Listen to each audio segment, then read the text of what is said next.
Tell me all the things you want.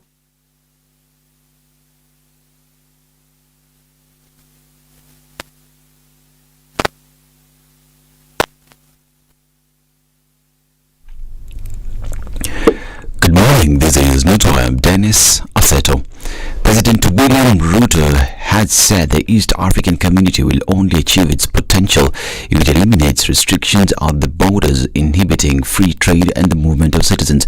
According to President Ruto, a borderless EAC will allow people, goods and services to move across the region unhindered, creating opportunities, wealth and prosperity. Mzee Museveni, as I said, is our elder. We have tremendous respect for him and we look up to him to now work so that we can eliminate the borders that separate our people in East Africa and in Africa. It is very clear to us that we cannot share poverty and we cannot share hunger, but we can share opportunity and we can share prosperity. The president said the region should lead the way towards the realization of the African Continental Free Trade Area.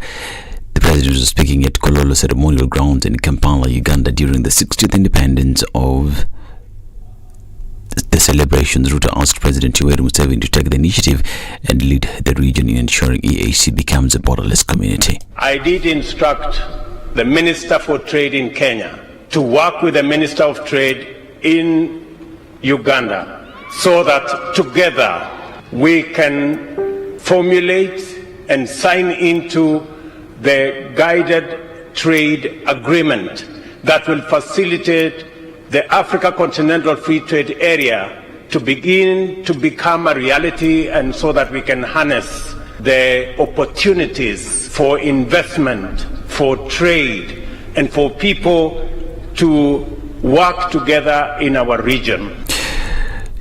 And President William Ruto is in Tanzania ahead of a two-day official visit. President Ruto was accompanied by his wife Rachel Ruto, according to the Tanzanian Ministry of Foreign Affairs. They are welcomed to Tanzania by the country's Foreign Affairs Minister. Monday, the head of state will pay a visit to his Tanzanian counterpart Samia Suluhu at State House in Dar es Salaam, where they are expected to hold bilateral talks, according to Tanzanian government communique. President Ruto will then address the media before attending a luncheon at the Tanzanian State House.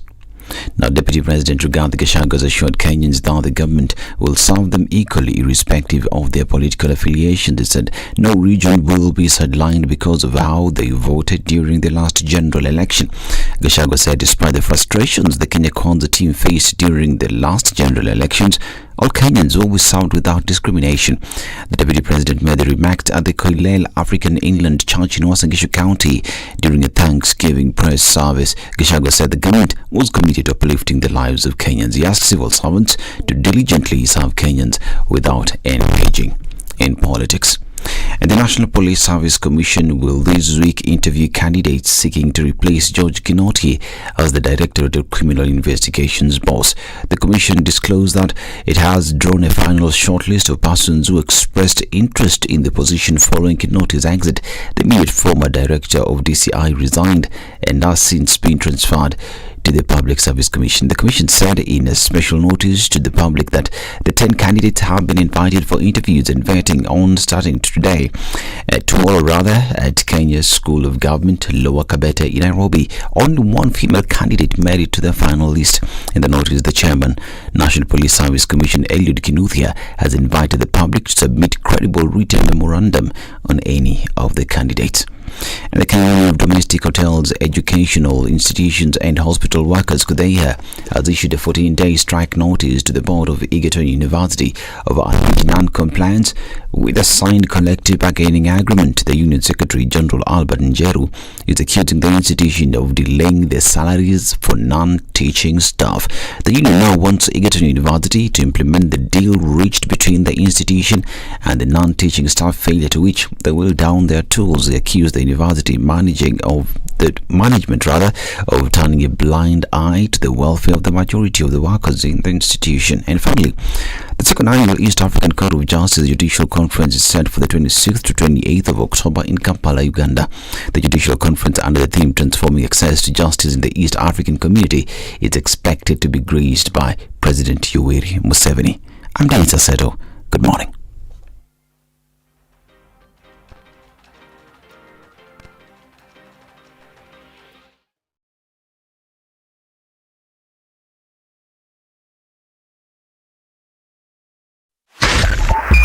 SpiceFM, Nyeri. The following takes place from 6 a.m. to 10 a.m. every weekday on SpiceFM. I like listening to you guys. You're the default radio station in my car in the morning. Even the children listen to you guys. I agree Parliament has failed this country, and I will say it again. We have not done what we should have done. We know in this country, the Kenya prison sector is one of the most underfunded sector. The way it is being done and the way we're calling it Huduma Number Msema Kweli is because all records will be there.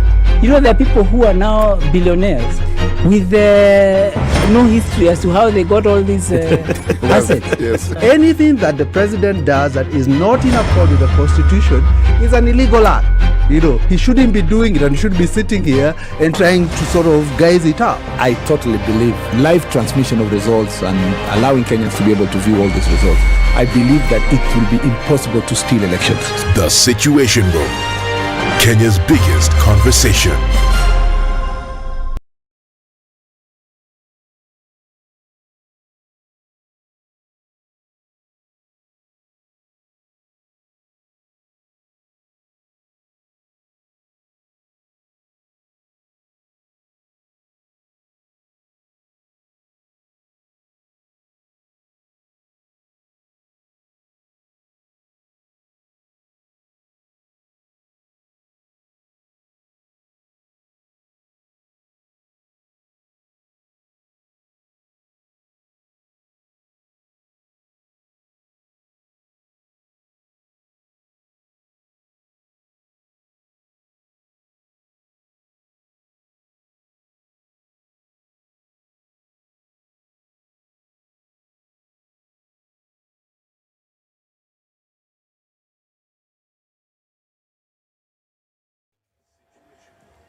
It's going to be that day when we don't have to contend with traffic on these Nairobi streets, looking at a day when everybody's still under the covers or at least have gotten where they're going.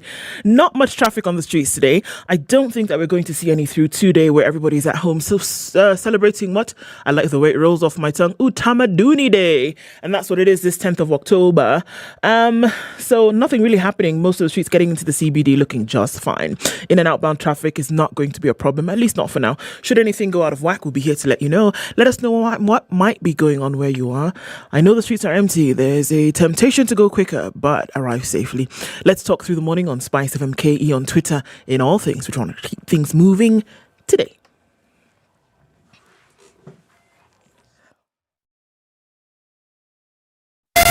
SpiceFM, Malindi.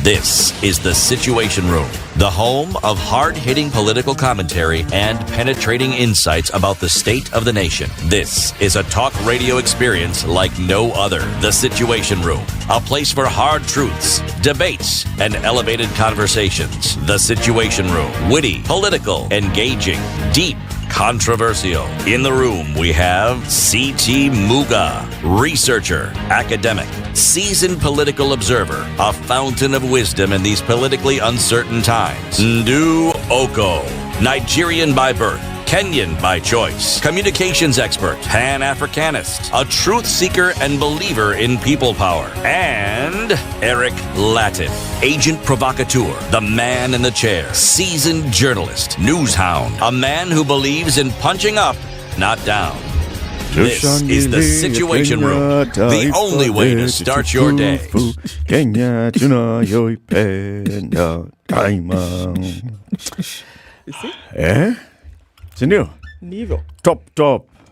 Lakini hiyo sio wimbo ya kitamaduni. Nia? Hiyo ni ya kizalendo. Hiyo okay, sawa. Hiyo tutaimba on 20th. Hiyo tushangilie Kenya. Sawa. Tutaimba 20th. I'll be ready with my drums. Leo ni 10th. Siku ya utamaduni. 10th. Utamaduni. Utamaduni wetu. Tuimbe tusherekee utamaduni wetu.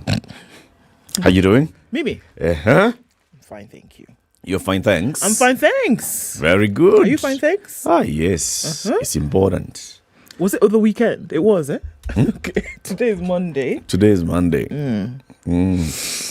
They call it a long weekend. For who?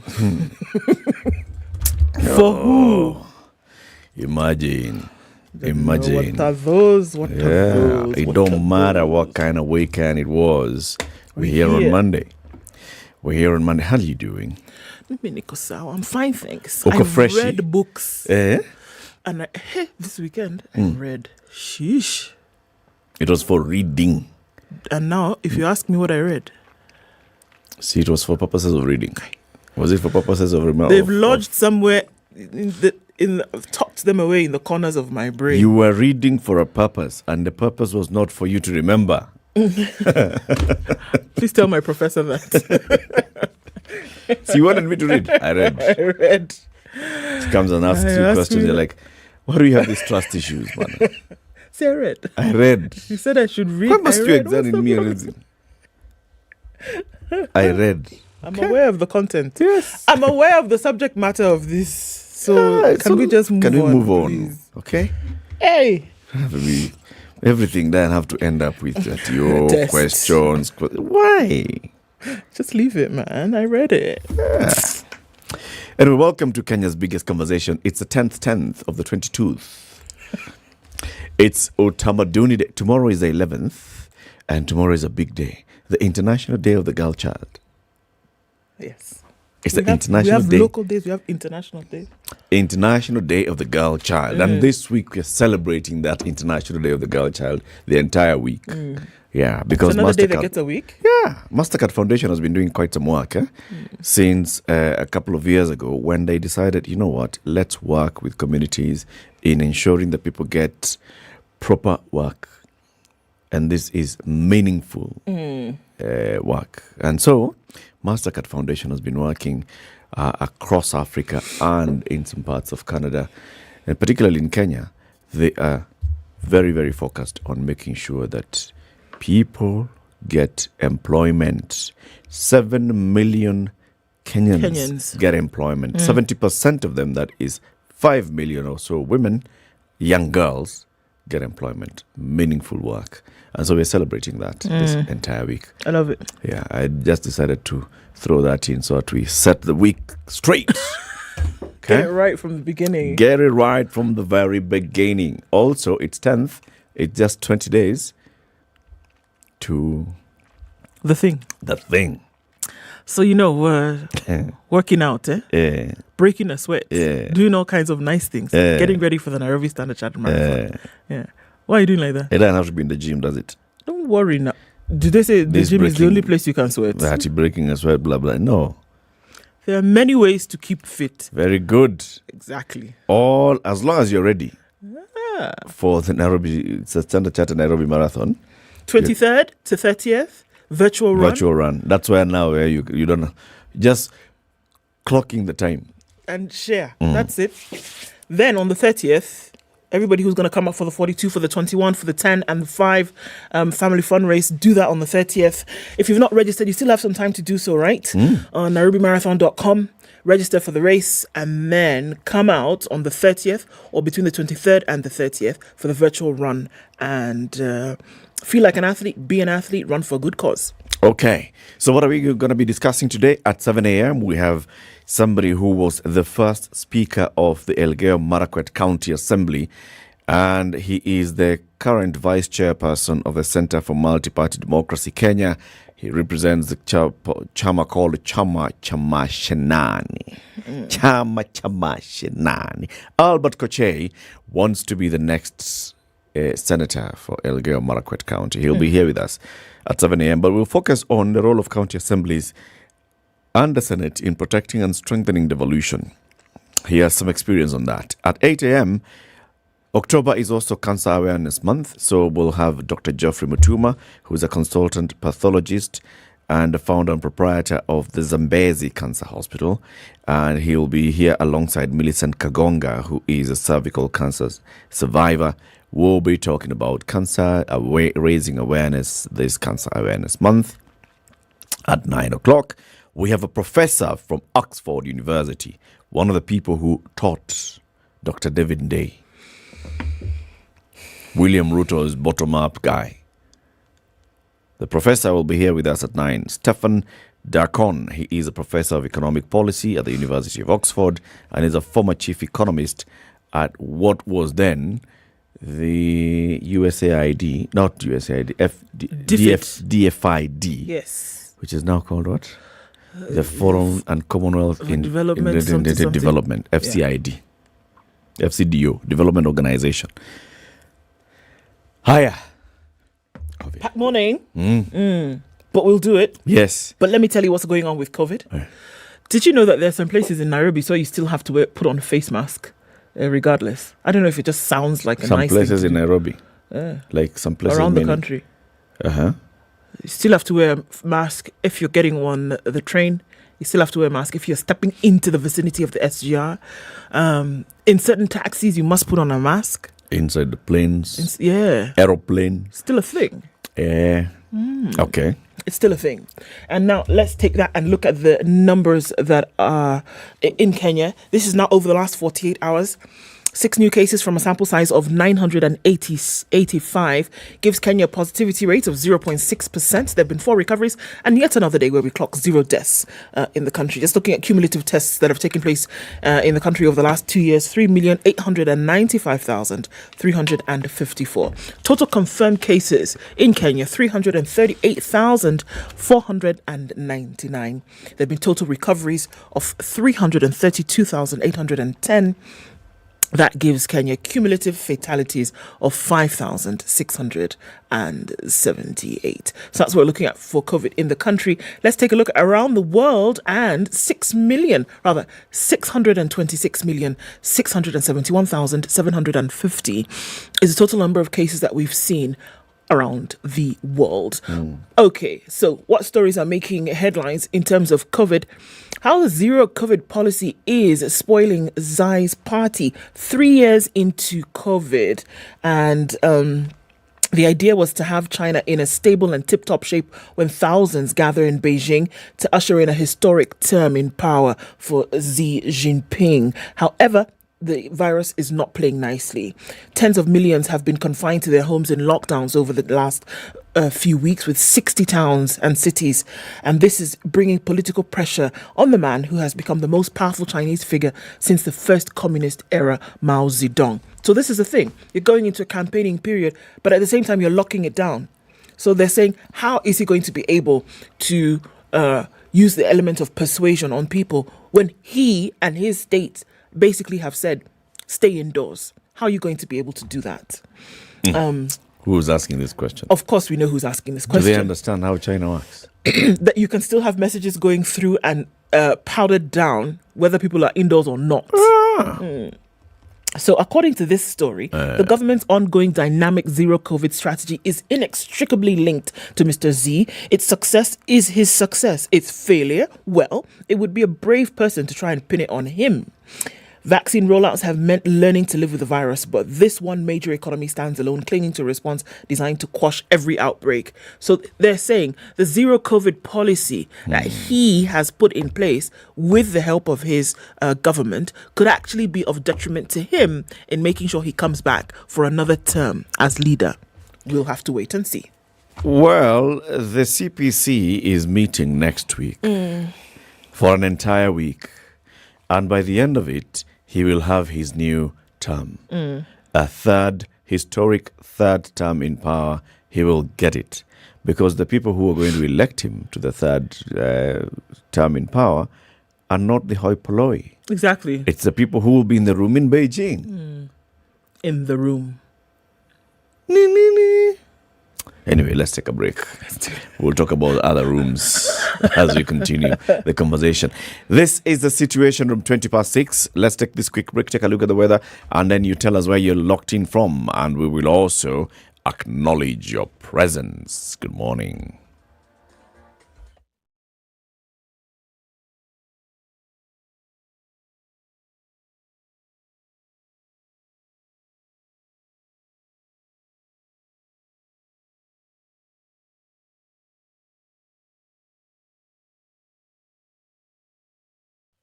All right, we're looking at cloudy conditions in Nairobi this morning. We'll see highs of 26 and lows of 14. It's 13 and clear in Nakuru, highs of 25, and 24 will be the high in a clear Nyeri at 13. It's 12 degrees and clear in Eldoret, highs of 23, and we'll see highs of 29 in a rainy Mombasa at 22. Light rain at 24 in Malindi, highs of 29, and we'll see highs of 28 in a mostly cloudy Kisumu at 19. 17 and mostly cloudy in Kakamega, highs of 27, and lows of 14. It's mostly cloudy at 19 in Kampala, highs of 27, and we'll see highs of 30 in a mostly clear Dar es Salaam at 21. It's 17 and clear in Johannesburg, highs of 29 and lows of 14. While it's raining in Lagos at 24, it'll go to highs of 30. 32 will be the high in a mostly clear Kinshasa at 23. Looking out into Beijing, it's 15 and sunny Monday afternoon, highs of 19 and lows of 3. And it's 9 degrees and clear in Paris, highs of 20. 17 will be the high, and cloudy London currently at 11. It'll come down to lows of 6. And Sunday night is clear in New York at 14. Coming into Monday, we'll see highs of 16 and lows of 9.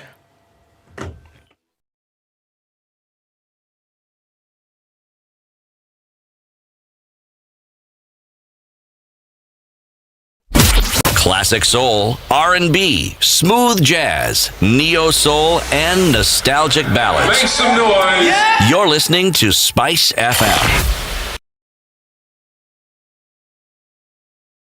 Mature, intelligent talk every morning. Spice up yourself. All right, 8:22 minutes after 6.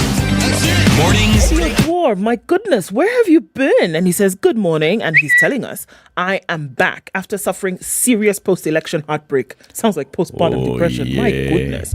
What was delivered was not your baby. My party lost the elections and I have come to terms with the results. Today I am healed and reluctantly in the opposition. Good man. I am happy Spice FM is still there to soothe me. Yes, yes, yes. Karibu sana. Eddie Odua, we have missed you and we are glad you are back. Bob Arena says, Kitengela Inaskiza, good morning to you. Happy Huduma Day. It's Utamaduni Day. Utamaduni. That's today. That's what it is. Simon Murakana is here with us. Utamaduni morning is very chilly in Kisumu. How many people in Kisumu say it's very chilly and it's 25 degrees? So that's chilly. So Jonathan Nyinya is here with us. And Abdikadir Abdallah says, good morning. Locked in till the end. Karibu sana. And Zest says, good morning. This holiday is a special working day for me. Happy Utamaduni Moi Day. Okay, you've called it everything, Ezekiel. Locked in from Loresho. Waweru Ngeve says, where is my age mate CT? CT is had a little bit of something early this morning. So it's a bit under the weather. So, best wishes and sunshine and bunnies thrown at him. He'll be better. He'll be back. George Dongo says, good morning from Kinangop. Kinangop is in? He's in Nyandarua County. Voila. Andrew Mark, the man. Kinagofu. It's like that thing you guys call avocado. Where potatoes come this size.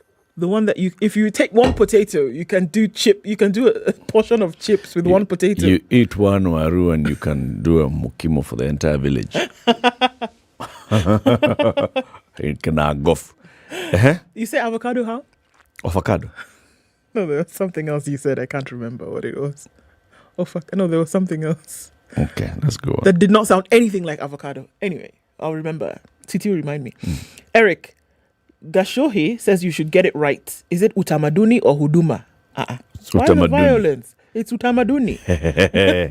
Robert Burger says, good morning. Happy Monday from Mombasa. And Idewa Francis is tuned in from Mombasa as well. Rarieda Sub-County is where Obonya Onyango Derek is. I know 4 Derek Onyangos.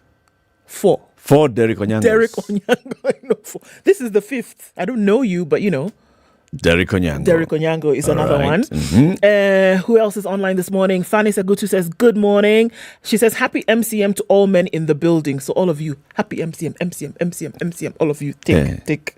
Simon Wapala says, good morning. Ruai Utawala is where Newton is. And retired Wanyela Jr. Okay, says good morning. Margaret says, good morning as well. Lots of people online. We can see you. Even if I don't say ya, I see ya. Good morning to you. Tuning from Gong Kajado. Happy Utamaduni Day. That's Teacher Bunde. Good morning. Karibuni sana sana. Everybody, welcome to the room. Speaking of the room, tell us about the room. There is the room. Okay. So you know how you're looking for that right candidate. And you say, okay, I don't want to go through the trouble for KCP or KCSE? For a job. Oh, job candidate. Work, kazi. Okay. Get it? And you say, okay, you know what? I don't want to go through you see how they did for the PSC and DCI. Where?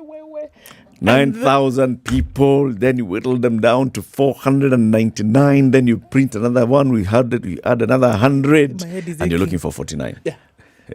No, in this case, you're looking for one, and you're thinking, oh my God. Now, these fantastic people called The Room can do this for you. And they say, you know what? We will now make sure that the candidates that we are getting in the room literally for you have the skill, have the everything that you require. All you need to do basically is have a conversation with them. So we'll do that whole whittling down process.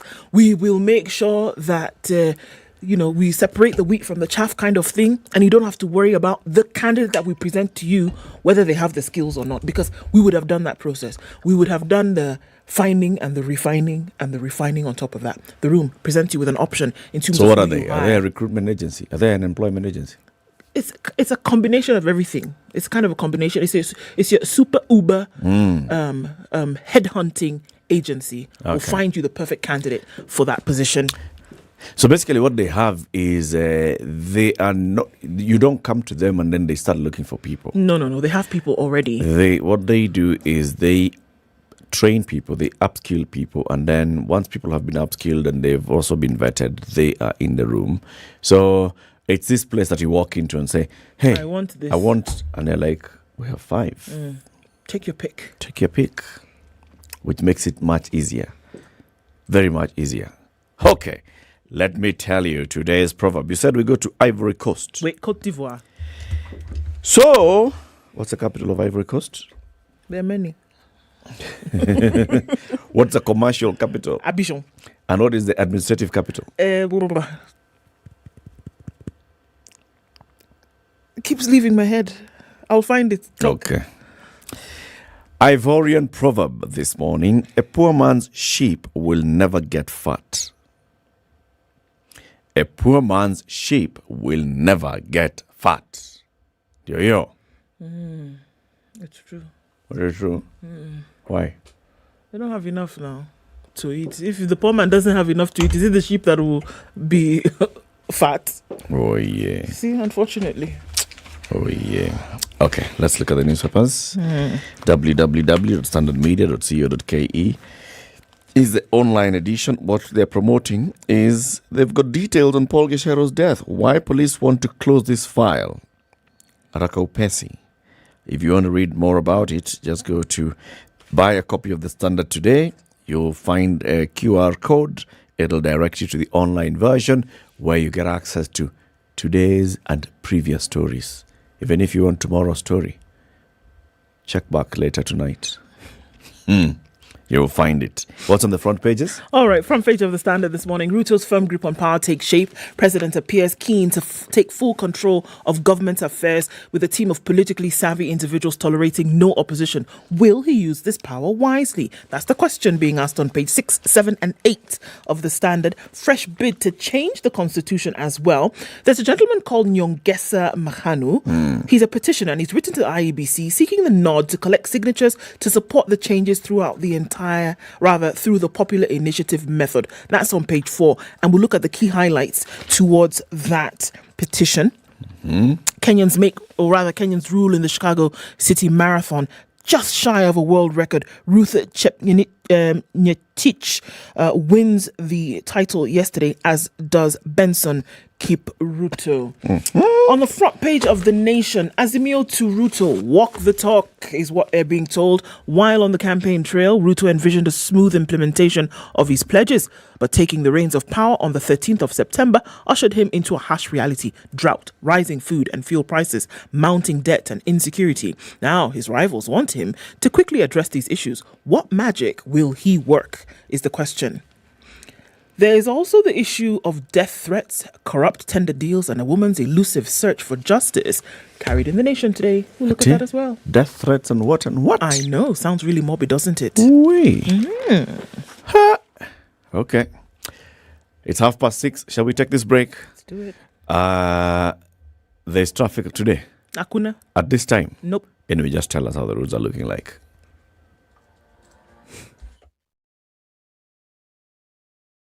This is the Situation Room, the only way to start your day.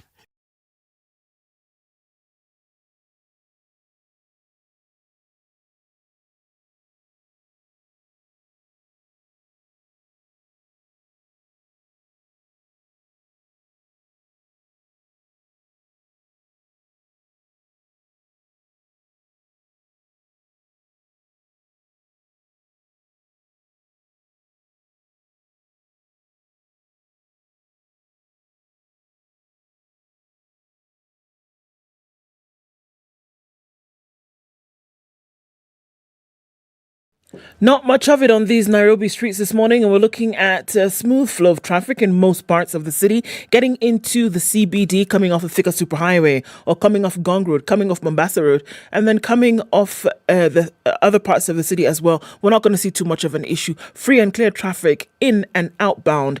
It's not looking bad at all. We'll probably see a little bit of movement when folks have woken up, but it shouldn't be anything crazy. We'll let you know what it looks like through the morning. Help us out as well. SpiceFM KE on Twitter.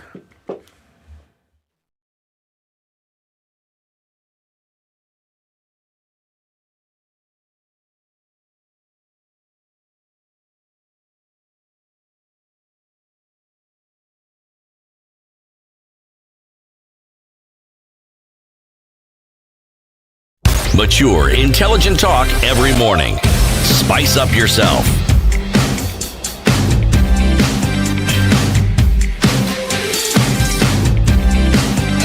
Mornings done right. 94.4 Spice All right, FM, 27 Nairobi. minutes to 7. Tell us, pick one of those big stories. Now, even where do we start? Okay, so let's see this one, Yeah. where the President Ruto's firm grip on power is taking shape, and the questions being asked in terms of what he's going to do with this power. Ruto is using democratic ways to amass power, but will he wield it wisely? After placing Parliament in tight fist, Ruto is now on the way to getting total power, albeit with signs of democratic ways of acquiring it. Will he wield it with wisdom or reckless abandon? Kalabatemi looks at this story today and talks about the fact that he's gone through and through, coming in from a younger politician to the point whereby he's got control, obviously, of the executive, being the president, and with his deputy president, Rigathi Gachagua. He's also gotten... with that control, he's also gone to the National Assembly with his point man as the Speaker of the National Assembly. Right. He's got the majority of the National Assembly with his party. Right. He's got the majority leader in the obviously because of the majority, he's got the majority leader at the National Assembly. Looking at the Senate, his people are there. Council of Governors, his people are there. His cabinet secretaries everywhere. He's got power in his hands, is what this story is looking at. And the question is, will he use this power wisely to democratically develop Kenya, or will he use it for his own whim? Is it any different from Uhuru Kenyatta? No, and that's interesting. Or anybody who came before him. Because this is what this story is looking at. That it would seem as though people who... It's like Ruto is amassing power, he's power hungry. You know, there's...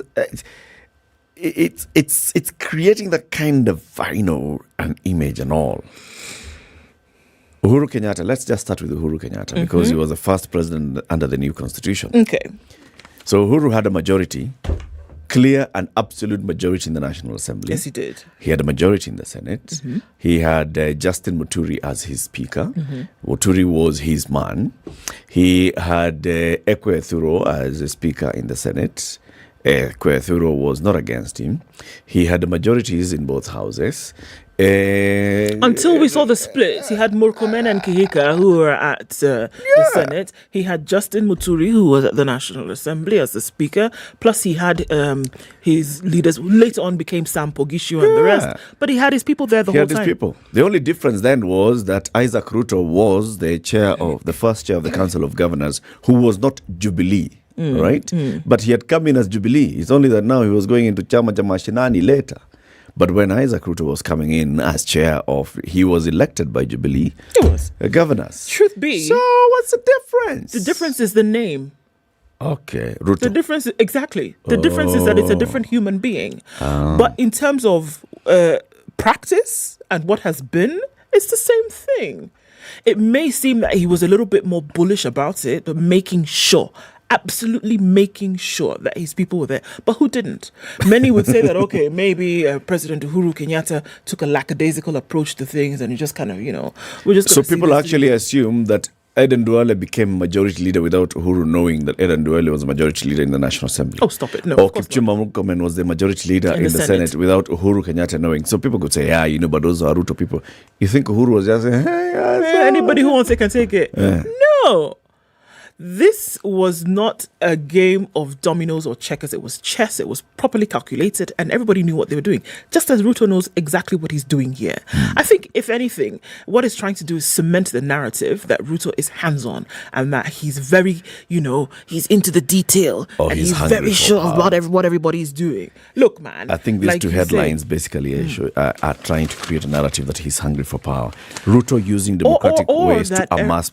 Will he use it wisely? Second headline, power. Making of an all-powerful president. Ruto takes control of executive and parliament. I do think he's trying to feed into a narrative, not necessarily that he's hungry for power, but that he may abuse power. Yes. That he may abuse it. Be careful. So be careful. Oh my God. And watch out for 1, 2, 3. Yeah. Look, the hope is that no leader, doesn't matter where they are, would abuse power. In this country but he's now, not doing anything different from what previous leaders have done. That's in this country truth. now, I think it's becoming more and more difficult for anybody to abuse power. Utambiwa. Now, even before you were you were in the court. Somebody is in court, clipping your wings with the judiciary.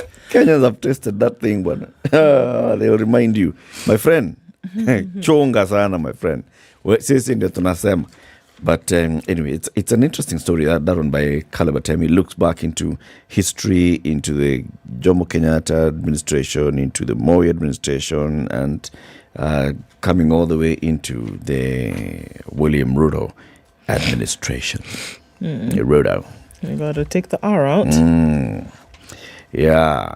Anyway, it's quite a story. So, this story, fresh bid to change the constitution.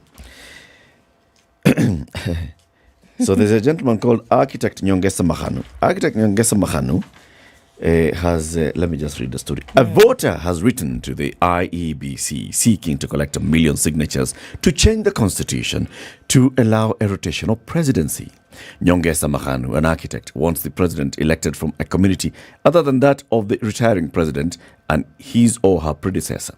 Mahanu, in his petition to the commission chaired by Wafula Chebukati, says the limitation should not apply to the sitting president at the time of the enactment of the law.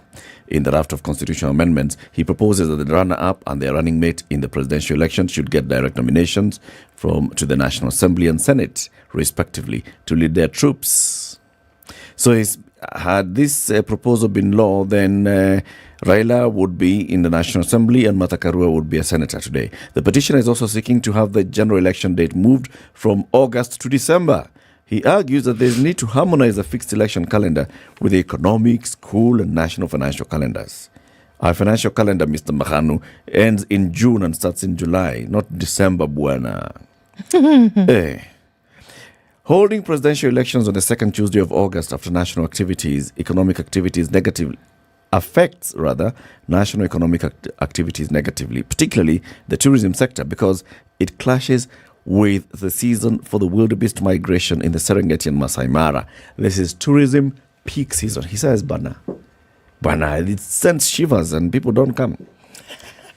He has a raft of other proposals where, for example, so he says, let's have a rotational presidency. So this president this time is Kalenjin. Deputy president is Kikuyu. Next, apana kuwa Kalenjin, apana kuwa Kikuyu. No, please. Now, how are you going to select those? We are going to look them at clusters. 9 clusters from the 47 counties where the candidate to vie for president will be identified with the approval of the county assemblies from that cluster. So we say that if this region, 9 clusters are basically just looking at the provinces and subdividing the Rift Valley into 2, says if the president has come from the North Rift cluster and the deputy has come from the Mount Kenya cluster, then let's now look at coast, northeastern, Nairobi, eastern, Ukambani, south Rift. Those ones are the ones that are going to produce our next leaders. Everybody gets a chance. Yeah, everybody gets a chance. Unless it be in law. So you're rotating it among the 9 clusters. So if a cluster gets this, the other cluster gets a running mate. Nyinyi mutulie kwanza. Next cluster, like that. Higher. For the purpose, sorry. And this is just for the purpose of making sure that everybody gets a go at this thing, right? Yeah, just making rotational presidency and killing down this full vibe of Koni Rais tu anataka pande moja. All that story. Yeah. Okay. Only thing about what Mahanu is doing, he's got in the limelight. However, I don't get his logic in writing to the IEBC to seek approval. I don't think he needs to. You don't need approval from the IEBC to seek the signatures. What you need to do is you have... let me read the Constitution. Please do.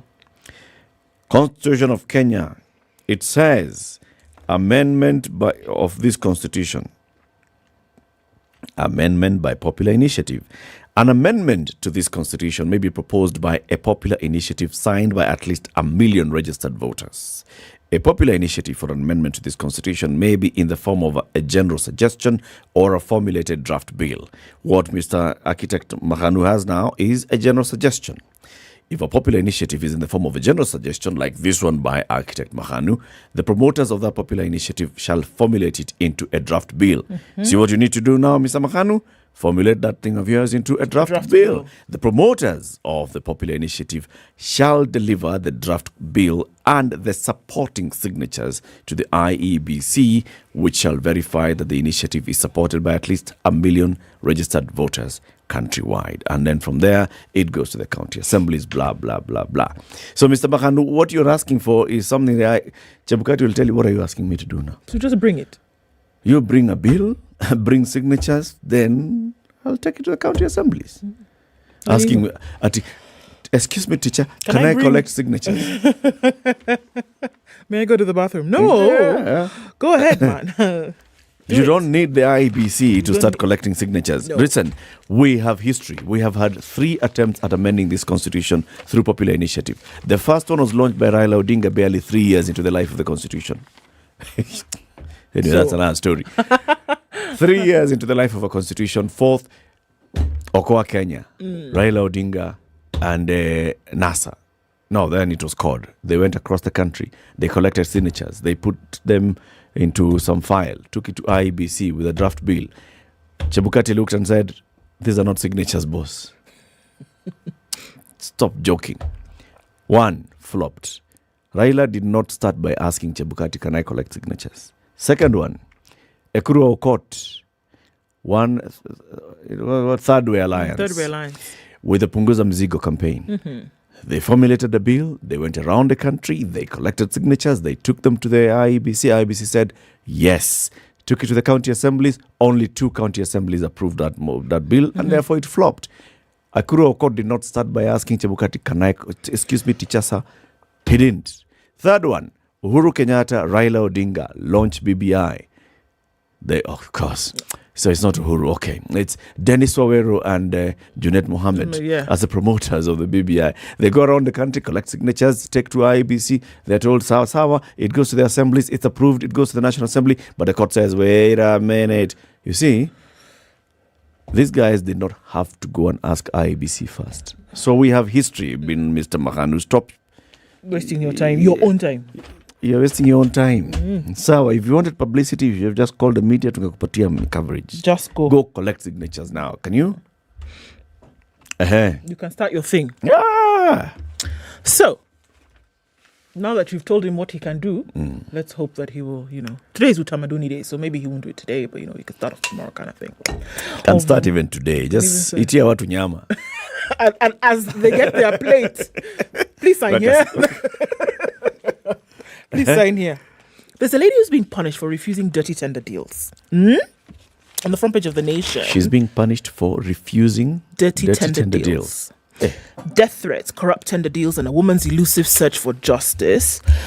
An employer who won't order a court award, who won't honor a court award, and has also refused to release her retirement benefits. This was not the life Miriam Thiriku envisioned when on July 5th, 2007, she was hired as a marketing officer, the senior-most position in the department at the Bomas of Kenya. Her salary was 27,486 shillings per month.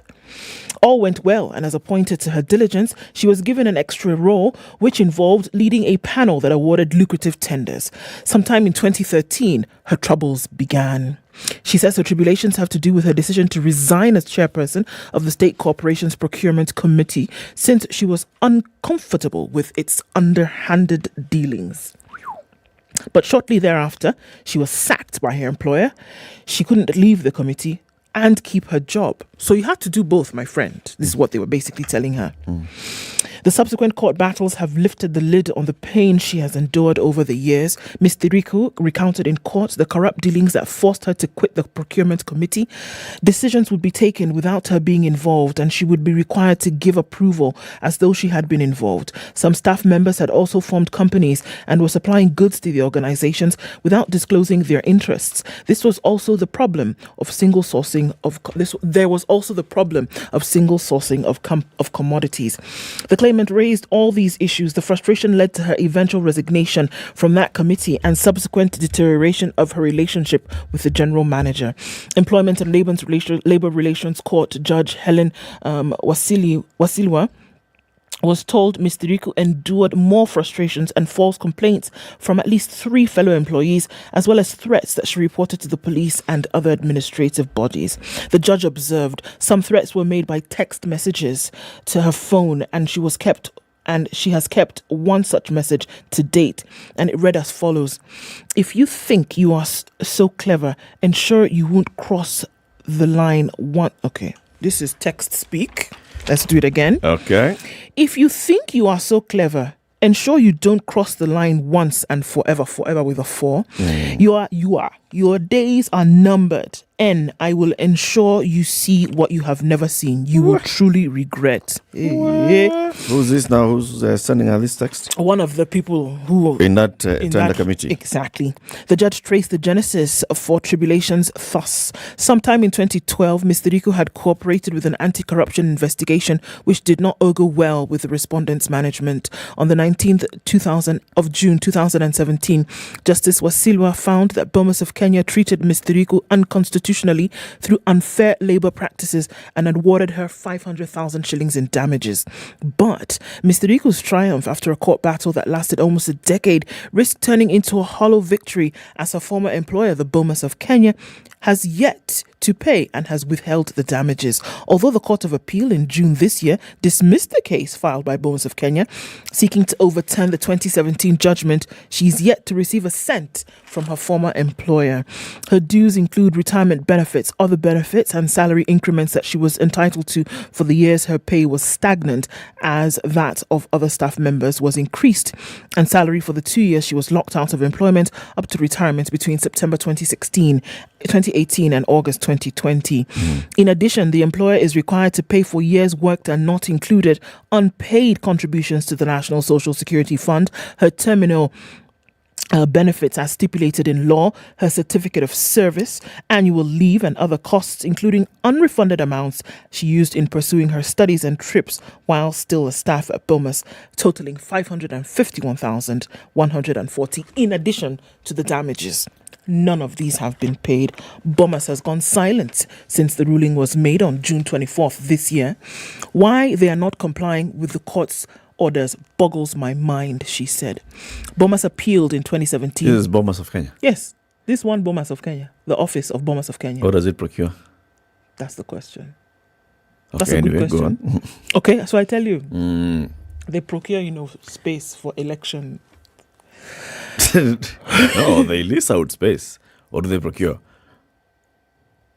Cleaning services. Cleaning services, food services, Right. food, cultural establishment. It's a cultural establishment they as need well. grass thatch. Such huts mud. and, cultural replicas and things like that. Don't get to remember the kind of money that rolls there anyway. It's big Crazy. time. Nikwambie. The Court of Appeal threw out the case by Bomas, telling them, look, pay this chick and let's move on. Till today, chick not paid. The Court of Appeal Justices Wajiro Karanja, Fatuma Sichale and Mboholi Masaga upheld the ruling and further clarified that Ms. Diriku had never been sacked and should be paid all her dues, even all this time that she's been out. As far as they're concerned, she's been out. She's working. Pay her. She said that she has no peace. She has had no peace since 2013 when she first filed her case, citing many things from harassment to unfair administration, unfair treatment. She did not get any salary increase for 5 years, and then in August she was denied access to her office. That was in 2018. She was 58 at the time and spent the next 2 productive years unemployed, constantly in court fighting her case. Although she did not win the 5 million that she had asked for, she was content with the ruling and hopes that her former employer acts on the judgment soon. But what do you hear? Crickets. Bomas pay? Nothing. Money? Waiting. Court says pay. Firiku waiting? Still. What? And here we are. She says the threats continue to come for some time. On her advocate's advice, she declined the service letter so there was an offer to resume her duties. She said no. Pay me, let me go. The general manager had declined to clear her travel at some point. So many things had been going on in and out until it now resulted in this overturning of their appeal in June 2022. Until today, she's waiting for her money. Wow. Oh, yeah. So, according to this story, she basically is one of those very few upright Kenyans. Yes. It was like, no, we do this. We are here to serve this institution and we shall do it the right way. We are advertised for tenders, people bring in, we go through the process properly. Technical evaluation, we pick the best. Go to financial evaluation, we pick the lowest bidder. And when we call them in and we award the bid. That's it. And these other games, blah, blah, blah, please, let's not. Let's not do it. And now, if you people want to continue doing it, I'm not in this. I'm out.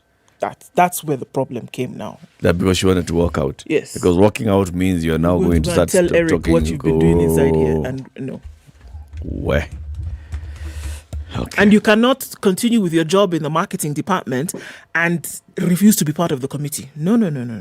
You must do both. So she said, you people can continue with your committee. Let me continue with my job. Let me just go back to my marketing job. They said no.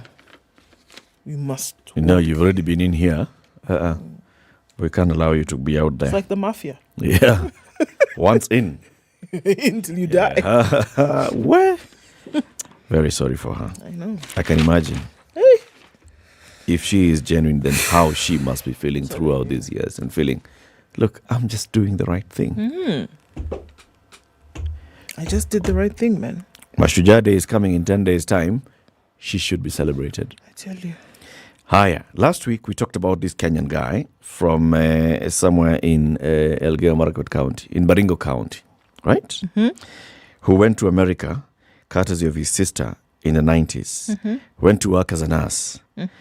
Billy Chemirmir, who is 49 years old, went and worked as a nurse in America for a couple of years, and then he saw a better way of making money.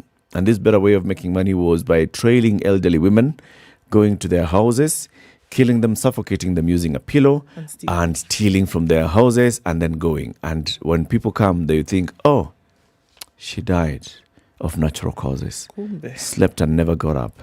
Kumbe, they've been killed. He was convicted and is serving a life sentence for one of those cases. There was a second case that was in court. He has also been convicted of the second case. The Kenyan man arrested of killing a dozen elderly women in the US has been convicted of a second capital murder. The 49-year-old Billy Chemirmir was found guilty of killing 87-year-old Mary Brooks in her Richardson home in 2018.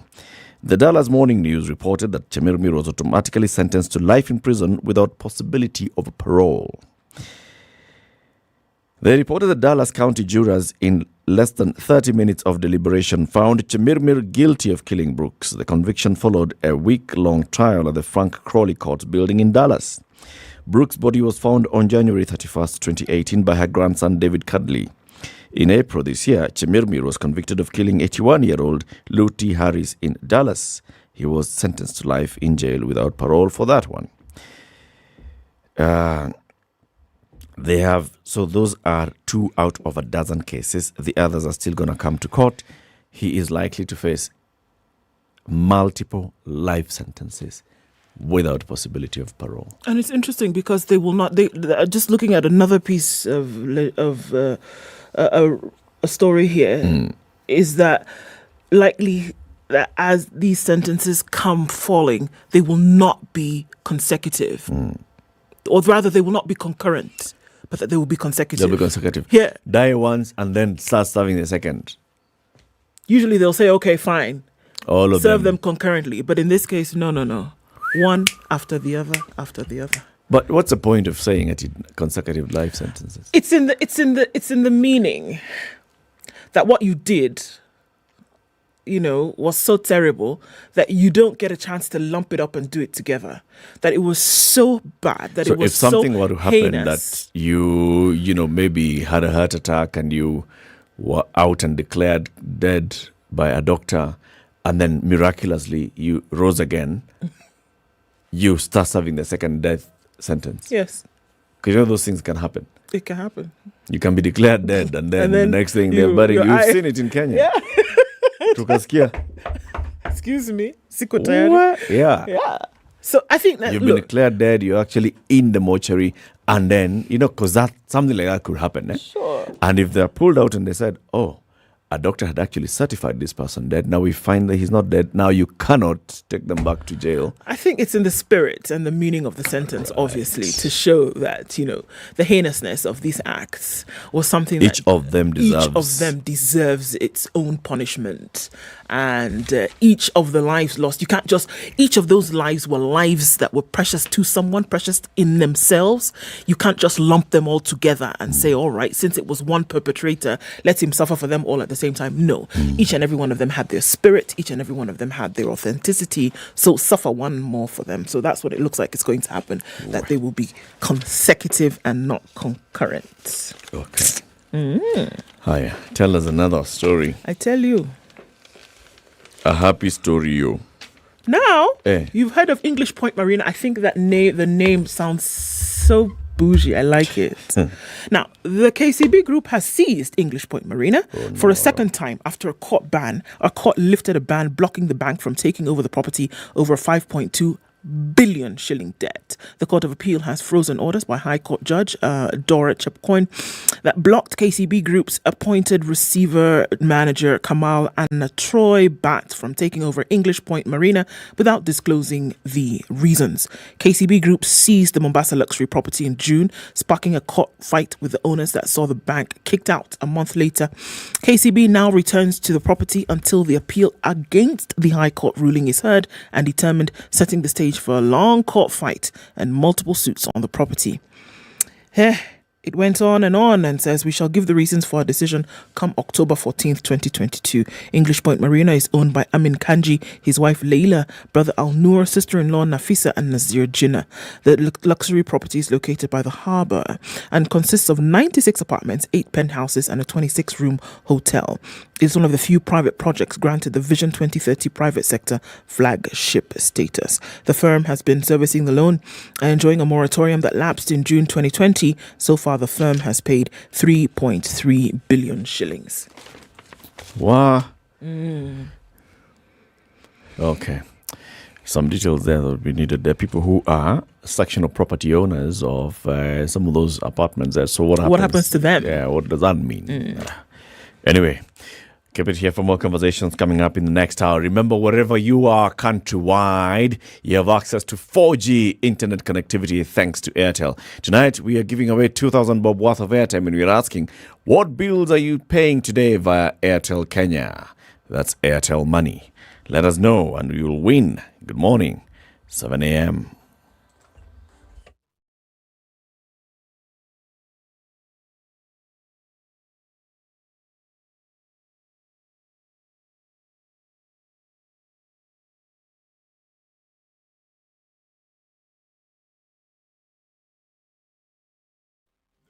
At the top of the hour on Vibes Radio.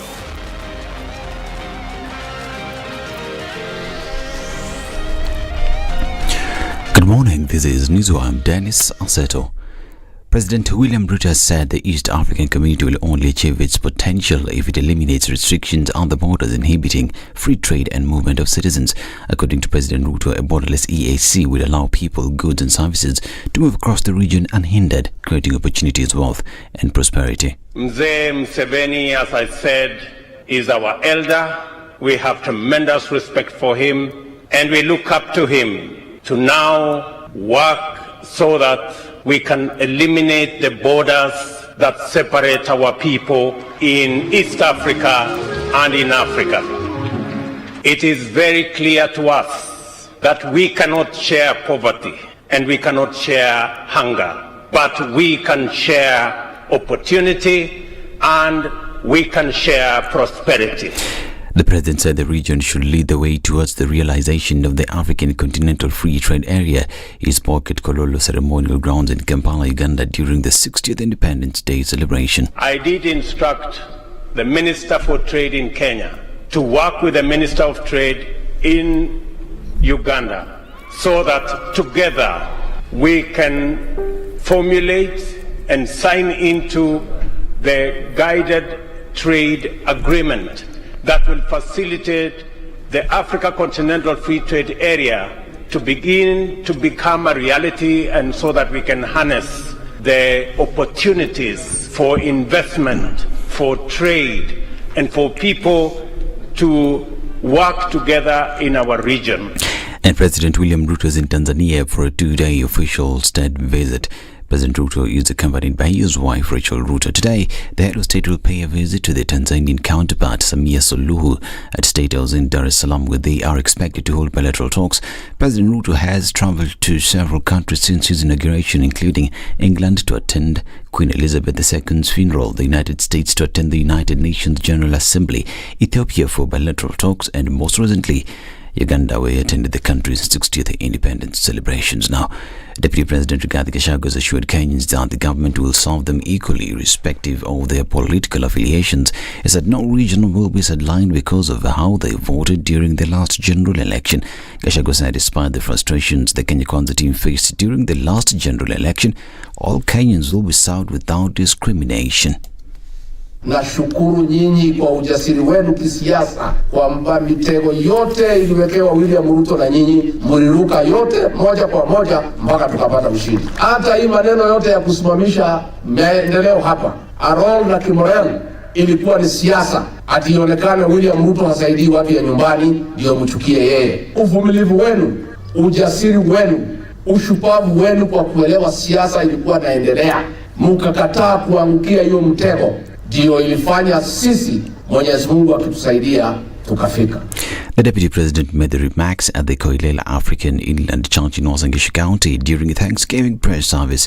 Gachagua said the government was committed to uplifting the lives of all Kenyans, further asking civil servants to diligently serve Kenyans without engaging in politics. Sisi tutaambia Wakenya ukweli. Sasa walitaka nisimame pale nidanganye Wakenya ati uchumi ni mzuri. Mimi si ni Mkristo. Tena miaka niko nayo, sasa mimi naweza badilika niweze mambo ya uongo.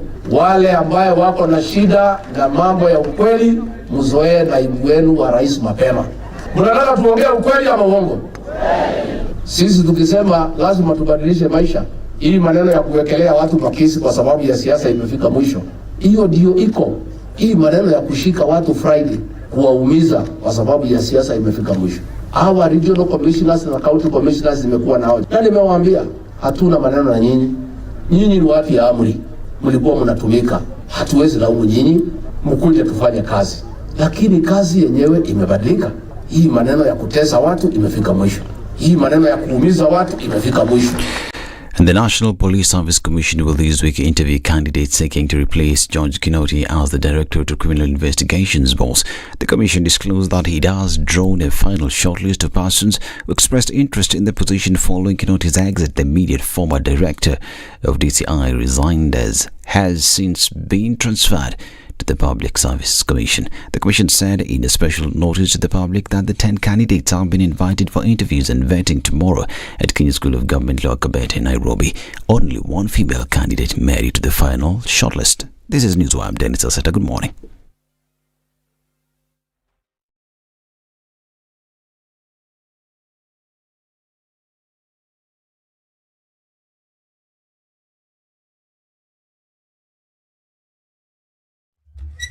Traffic will be the least of your problems this morning. I don't think we're going to see much of it around most parts of Nairobi today. It's free and clear coming off the Thika Superhighway, Kiambu Road, which is normally a congested mess today. Free. I don't know how many minutes you'll take to get from the top of Kiambu Road out through towards that Muthaiga Square, but it'll be very few compared to what you normally do. You might want to enjoy it today. See what it looks like by the end of the day. Coming off Mombasa Road looks pretty good as well. Even at that drift at Imara, Daima should be okay as well. The weather looks interesting. There's a little bit of a fog over the city, so even if you're going out, please be careful, and fog lights up, you will need them.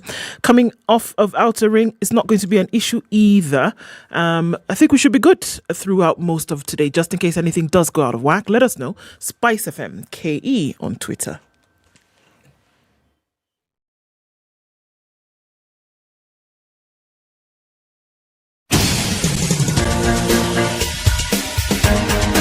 This is The Situation Room, the home of hard-hitting political commentary and penetrating insights about the state of the nation. This is a talk radio experience like no other. The Situation Room, a place for hard truths, debates, and elevated conversations. The Situation Room, witty, political, engaging, deep, controversial. In the room, we have C.T. Muga, researcher, academic, seasoned political observer, a fountain of wisdom in these politically uncertain times. Ndu Oko, Nigerian by birth, Kenyan by choice, communications expert, Pan-Africanist, a truth seeker and believer in people power, and Eric Latif, agent provocateur, the man in the chair, seasoned journalist, news hound, a man who believes in punching up, not down.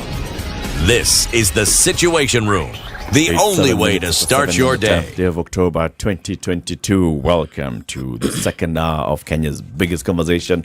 Happy Utamaduni Day, wherever you are tuned in. So this Utamaduni Huduma story, the Uhuru Kenyatta cabinet confused us.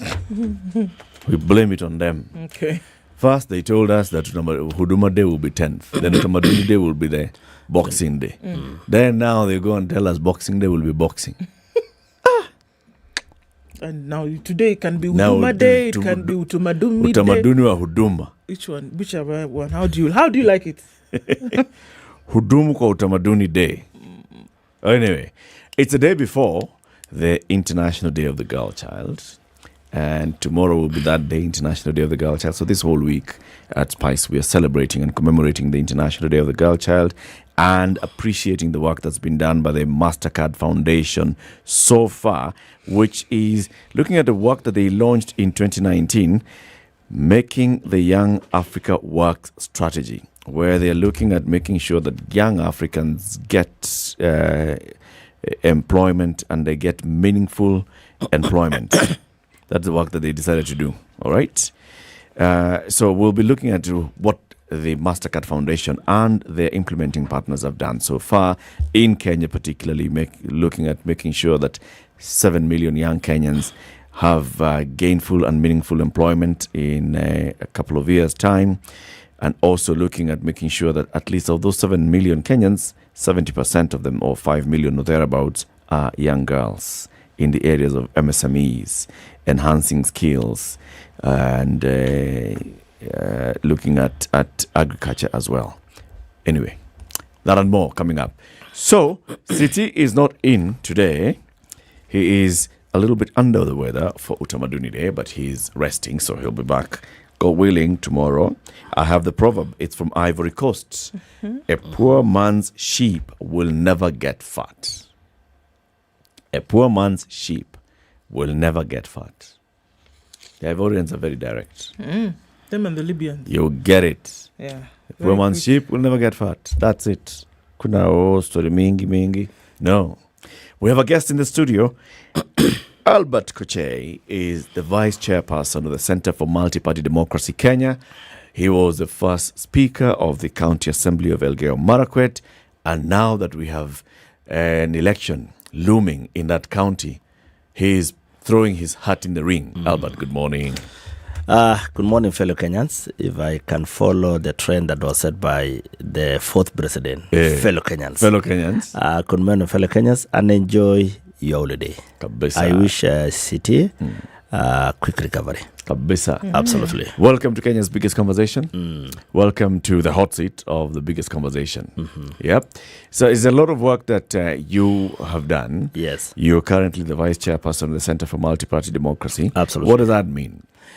What it means is that we want to do a lot of focus on the post-election events that happened in 2022 election. I believe that, in fact, I remember we've had about 2 meetings, and we are looking deep into getting the views of Kenyans. Some of the shortfalls that happened on the election that are just ended, and again, some of the gains that we want to celebrate, and what is that we should be able to do going forward. And one of the things that we want to focus in this CMD, at least during my term, is the position of opposition in post 2010 constitution. Okay. And special focus to be given to the county assemblies. Remember, I've had an opportunity to serve as a speaker of Elgeyo Marakwet County. And not only that, I am the founding member of the County Assemblies Forum, the forum that brings together all the county assemblies. So I served as Secretary General for 5 years. And indeed, when you look at the functioning of the parliament, both houses, vis-a-vis the county assemblies, and in particularly the role of opposition, is, I can almost say it's dead. Look at a county that, like now in 2022, we sort of have 2 coalitions. So you are either in Kenya Kwanza or in Azimio. So there are counties like in Kisii, where ordinarily you should expect the members of county assembly representing Kenya Kwanza and Azimio. Now, if the government is Kenya Kwanza, then it is expected by constitution that we should be a vibrant opposition in the counties. And that is one of the things that we are not seeing. And so one of the things that we really want to focus as CMD this time around is to build the capacity and look at all the several pieces of legislation on how then can we be able to help the county assembly to carry out their, not only the oversight, but checks and balances on the government. However, Albert, the constitution does not envisage something called opposition. I'm aware of that. It has a minority and majority. I'm aware of that. And this is because you're looking at the county assembly performing its function as a house. Absolutely. No, as, providing the oversight to the executive. Absolutely. Not doing the bidding of the executive. When you were speaker of the Elgeyo Marakwet County in that first term, how many members were not in the Jubilee coalition then in your assembly? 1. 1 out of how many? 1 out of 30. So 29 were Jubilee Absolutely. Alliance. Absolutely. It was coalition or alliance. Then? Absolutely. Jubilee coalition. Absolutely. And then 1 was in the minority. Actually, it was this one for Aaron Mao, the peak.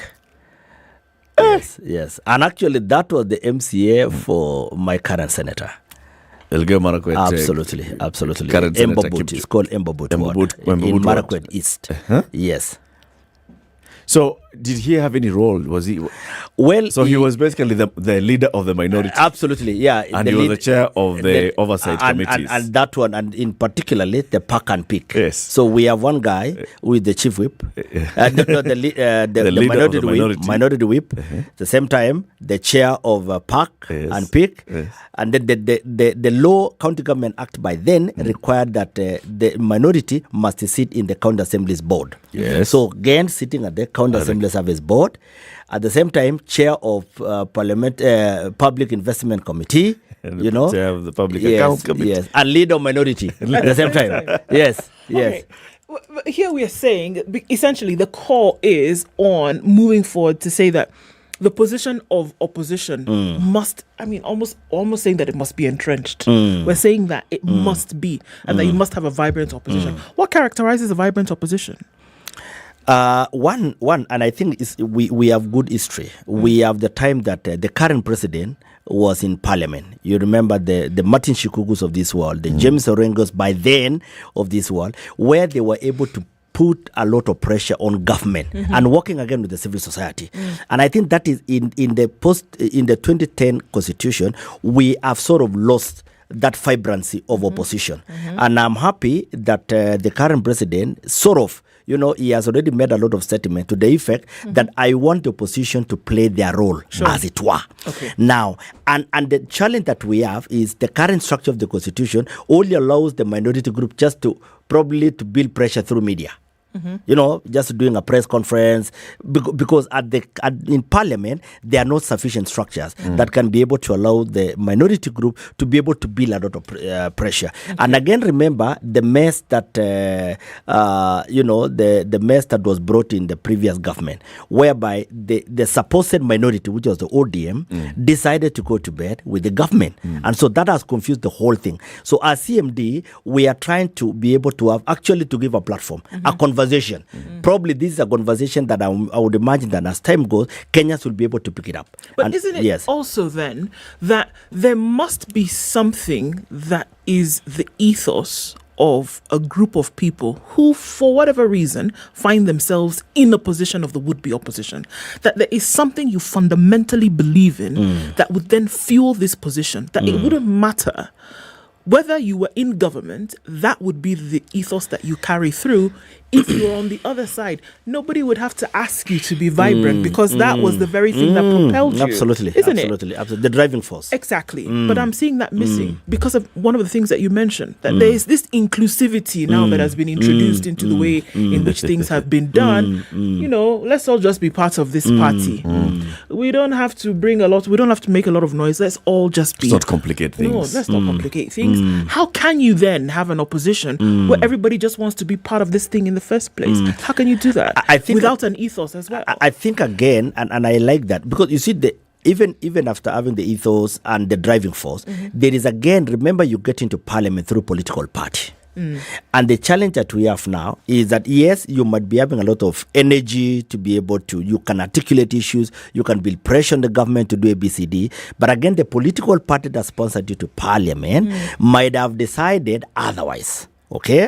And I think that is one of the big challenge that we have right in Kenya, because I can tell you, we have good crop of leaders in parliament.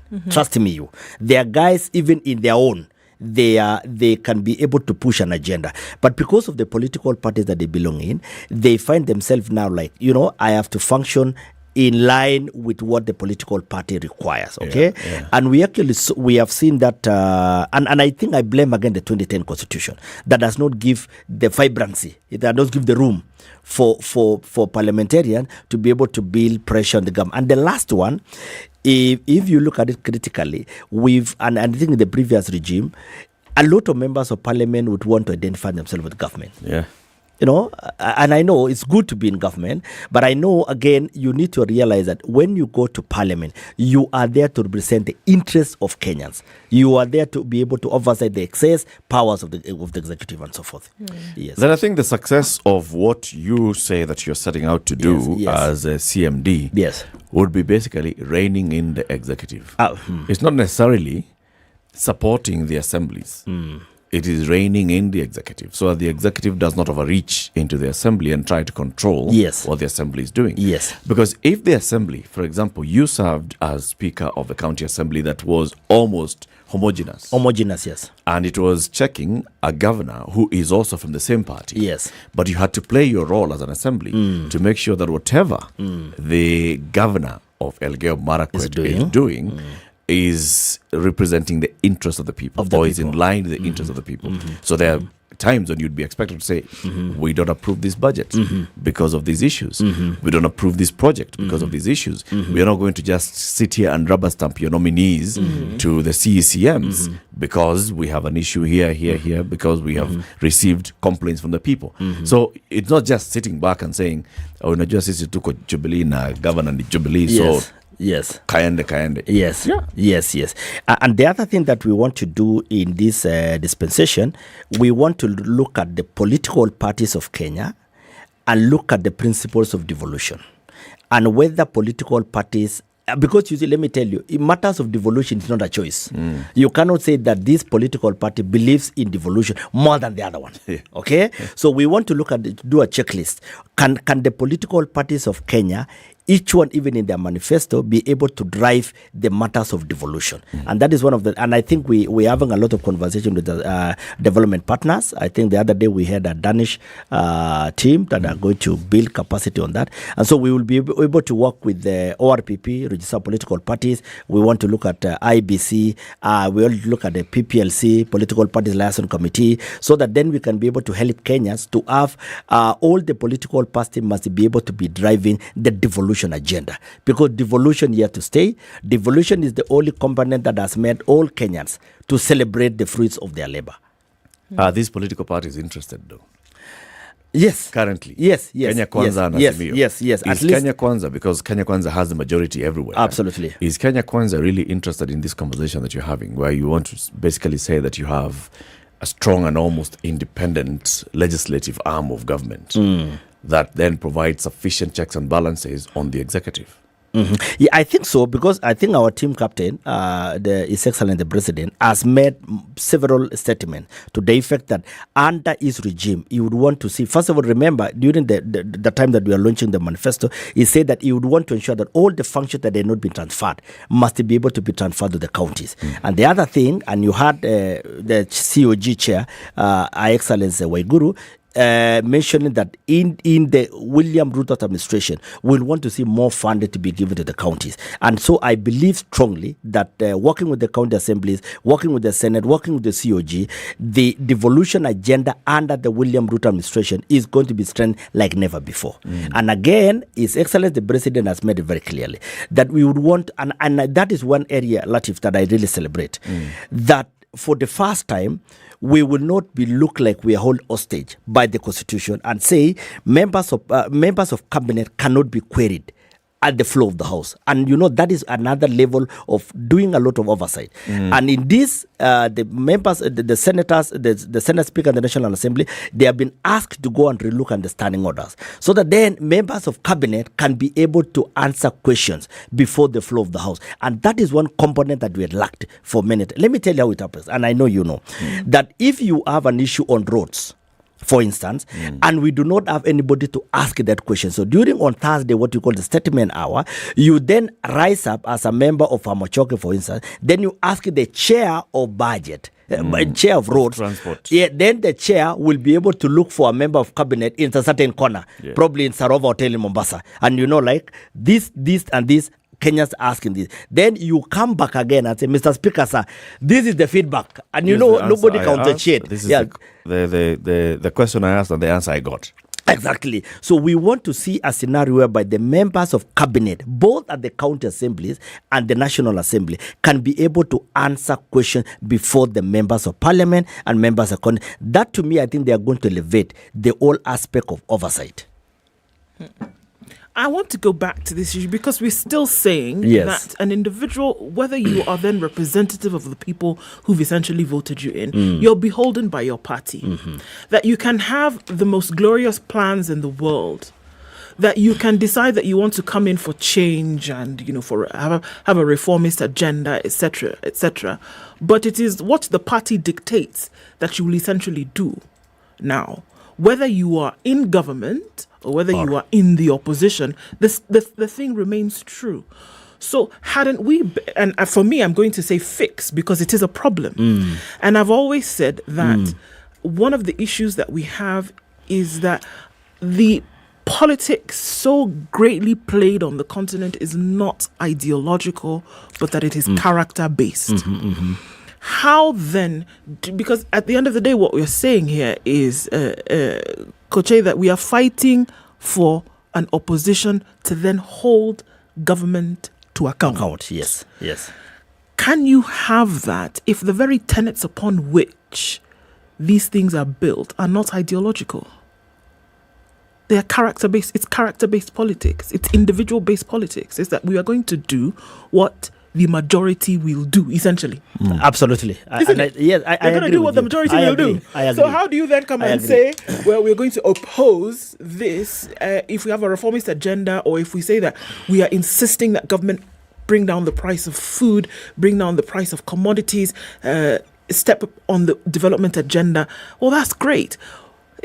And even demanded.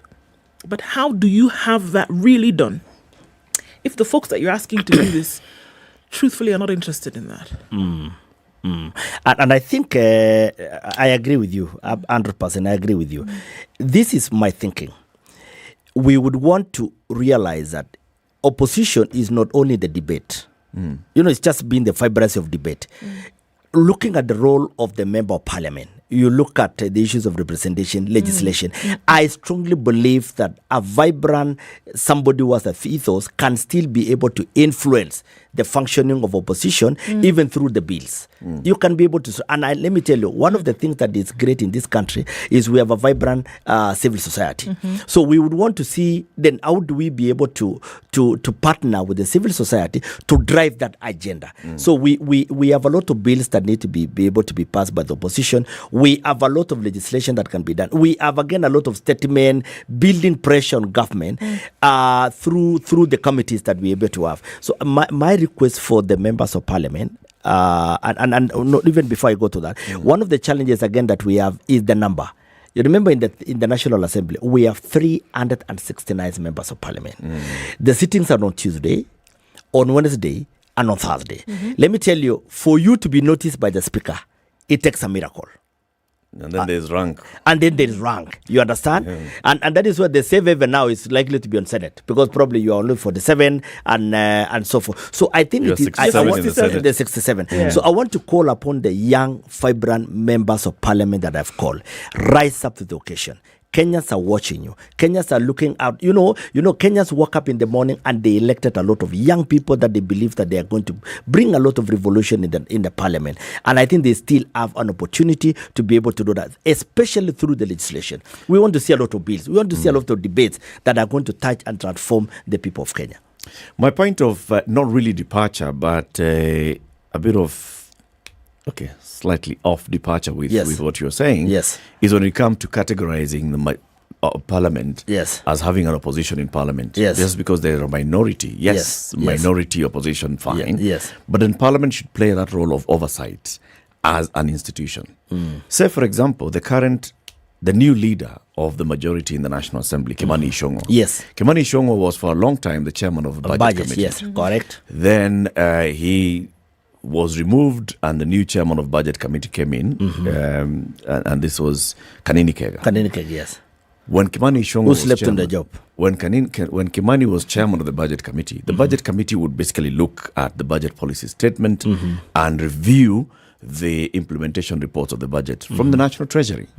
And questions will be asked of what the National Treasury is basically saying. Yes. So executive has come and said, we want to focus our budget this year on the Big Four agenda, blah, blah, blah, blah.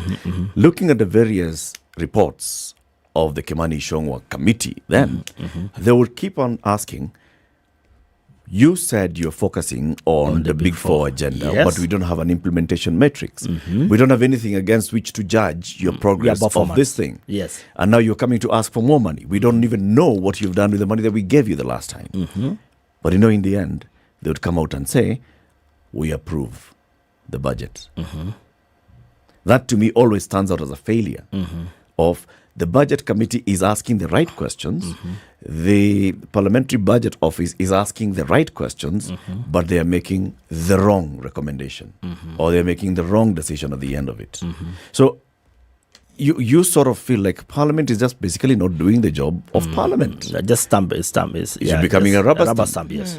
And you'll always, in most cases, you're going to have a majority in the National Assembly or in the Senate or in the County Assembly, well, not in the National Assembly, is going to be aligned to the executive. Yes. Like we've seen now with Kenya Kwanza getting post-election alliances. Yes. So how can we make sure that Parliament actually plays its role, not of rubber stamping the executive, yes, but of oversighting the executive?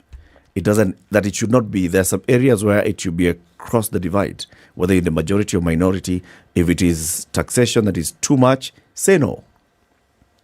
If the treasury has asked for money and this money you cannot account for it, they cannot account for what you gave them the last time, just tell them no, go back and change.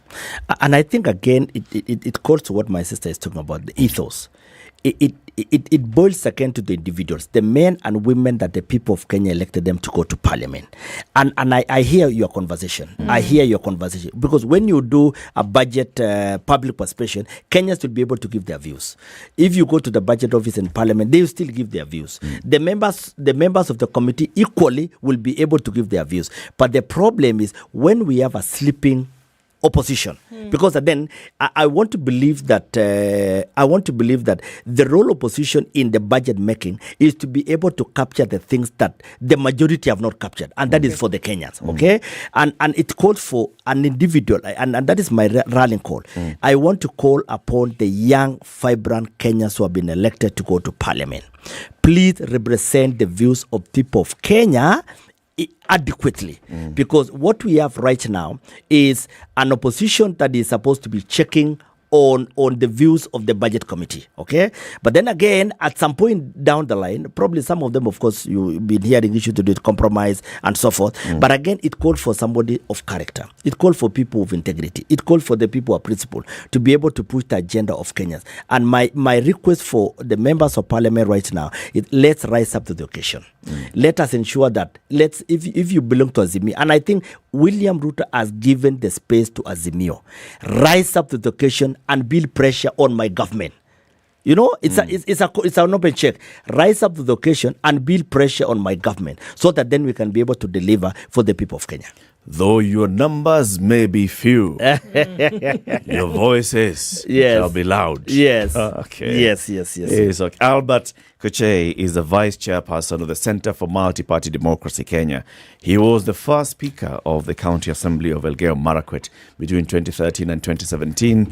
He's here with us today. He's saying, you know, once that seat is declared vacant, he'll also be in the running. Yes. For Senator of Elgeyo Marakwet County. Yes. And we're talking about the role of county assemblies and the Senate in protecting and strengthening devolution. Albert, you come from that county where people run. People run for fun. Yes. So we just wake up like this and they're like, let me run. Pale. Run. I need a coffee, I need a run. Takupanda hii mlima, run. I actually ran. I ran all the way. You came running? Yeah, absolutely. Yeah, because that's our DNA. It's in your blood. It's in my blood. So even during the wedding, we ran. Yes. So this one coming up will not be an issue. No. Run down the aisle. Run. Yeah, run down the line. Absolutely. You run to the wedding or away? Or away from the wedding. Yes. On the 30th then of October, you and many others like I and Ndu will be running. Yes. In the Standard Chartered Nairobi Marathon. We will be running. It's taking place on the 30th. Yes. 42 kilometers, 21 kilometers, 10 kilometers, 5 kilometers. And all we need to do, have you registered? Let's just go and register on nairobimarathon.com. Select the race. You are doing 42 kilometers. Yeah, sure. We are doing now 10. 5. No, I think you should do 5. Yeah, should do 5. Yeah, then you can do 7. There's no 7. There's no 7. In between. So that the champions now can do 21 so the champions and can 42. do 21 and 42. Yes. Sawa, tumewachia hiyo. Yes. Everybody go and register for the Standard Chartered Nairobi Marathon. It's going to be an interesting one. There's a physical run on the 30th and the virtual run takes place between the 23rd and the 30th. Any day that you want to run, just run. You download the Strava app, you log in your time, and then it puts you on the leaderboard. So that allows you to run. In fact, even if you'll be campaigning in Elgeyo Marakwet, I'll be running. You can be running and then just putting your time. Really? Yeah. Beautiful. Sindio? Absolutely. Let's take a break. 26 minutes to 8. We'll be back shortly with Albert Kochei.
All right, still cloudy conditions in Nairobi at 16, highs of 26 and lows of 14.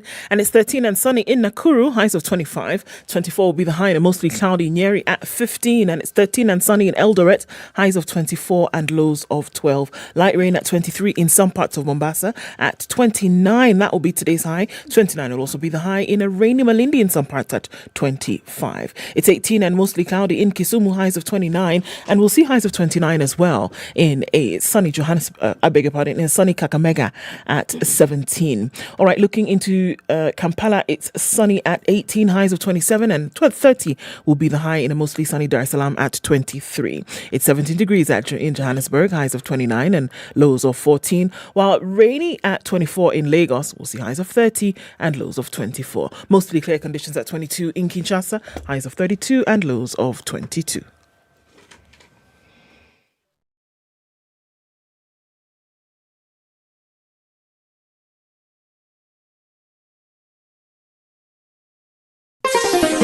Chilled Spice. Not going to have an issue with traffic this morning. Looks pretty good on most of these Nairobi streets. Coming in from the Thika Superhighway, well onto, let's take a look right there. That Pangani underpass is obviously a little bit of an issue, but it shouldn't hold folks up for too long. A little bit here and there on the Thika Superhighway, but hey, that's something that will pass with the moments coming up. All right, coming off Langata Road, that looks pretty good, as well as Outer Ring. Most parts of the city not going to have too much of an issue. Even the red of the CBD is non-existent today. But we'll still keep an eye on things. SpiceFM KE on Twitter. Talk to us there through the morning.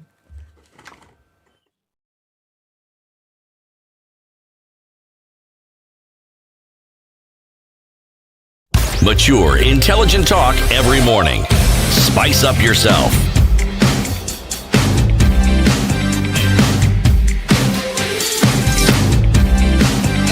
Mornings done right. 94.4 Spice FM, Nairobi. To 8, the conversation continues. In the situation room this morning is Eric Latif. Ndu Oko, our colleague Siti Muga, is away today. Our guest this hour is Albert Kochei, the Vice Chairperson of the Center for Multi-Party Democracy Kenya, the first Speaker of Elgeyo Marakwet County, and an aspirant for the soon-to-be-declared vacant seat of Senator Elgeyo Marakwet. One thing that's very vibrant about Elgeyo Marakwet is, we notice, first of all, that as soon as President William Ruto was sworn in, one of the people who was expected to join his cabinet, or at least a senior position, was your current senator, Kipchumba Murkomen. And congratulations to him, and we wish him all the best. And then now we have seen already people are starting to align themselves and declaring their interest in running for the seat of senator. None of you challenged Kipchumba in this election. Yeah, absolutely. But all of you are now here saying that you'd like to succeed Kipchumba in a by-election. So many people who have come out to be aspirants so far. Why do you want to be senator? First of all, allow me to take this opportunity to join the people of Ainapkoi constituency and was in Gushu County to mourn the demise of the former Member of Parliament, Mheshimiwa William Chepkut. I think a man of substance, a man that had a lot of lives. And we mourn him, and we want to say that may his soul rest in eternal peace. I am aware that as a family and friends, we will continue supporting the family so that we can have a decent send-off. I want to present myself, my candidature, once the seat will be declared vacant, to the people of Elgeyo Marakwet County. I have had an opportunity to serve that great county as the founding speaker of Elgeyo Marakwet County, and before then, in 2011 and 2012, I actually participated in civic education to the people of Kenya, and I think I was in most of the media houses to teach Kenyans on what was then to come. That was devolution and the counties and so forth. And I ran for the governor in 2013 when nobody actually understood what even devolution is all about. I remember I could do some town hall meetings and like people are like, what is it that you're talking about? What is a governor? You know, what is a governor? But because I had in-depth knowledge about the constitution, I was in a position to run for the governor. And if you look at even the checks, you look at the number of candidates that ran for governor at that time, I think we had only two. Okay, then of course after nomination, my former governor, the first governor of Tolgos, was able to beat me, and I accepted, and then I ran for speaker. Even then, majority of the people believed that I should be able to go to be a CC, but I knew exactly what was up to, because for me, devolution is my DNA. Secondly, I have had a lot of interest in this county, because when I ran for the governor, I was able to transverse. Let me tell you, my brother, Elgeyo-Marakwet County is one of the unique counties. We have three geographical. We have the upper. You have a highland. We have the highland. We have the hanging valley. It's called the hanging valley. Why is it called the hanging valley? Because it's like a step. There is a highland up, then down, like you go to a place like Tambach, TTC. That is what you consider to be a hanging valley. Then now there is the valley, to which now the other one was hanging on. Okay? Then there is the valley. That's Flospa, Rimoy, and so forth. And it is a county full of potential, particularly on the sports tourism. Now, I am presenting my candidature to run for the Senate of Elgeyo-Marakwet County because I believe that I've been tried and I've been tested. I believe Senate is not a house for trial. Remembering the function of Senate, it is to protect, to preserve, and to fight for the interest of two. One, the counties and the governments within those counties and the people that belong to those counties. Thirdly, I have had a lot of interest in devolution. Once I left the speakership, I am a consultant for devolution, and I can tell you I've consulted for about 37 counties on matters of devolution. So when it comes to devolution, it is on my fingertip. When you say you've consulted, what exactly have you been doing? I mean, I do a lot of training.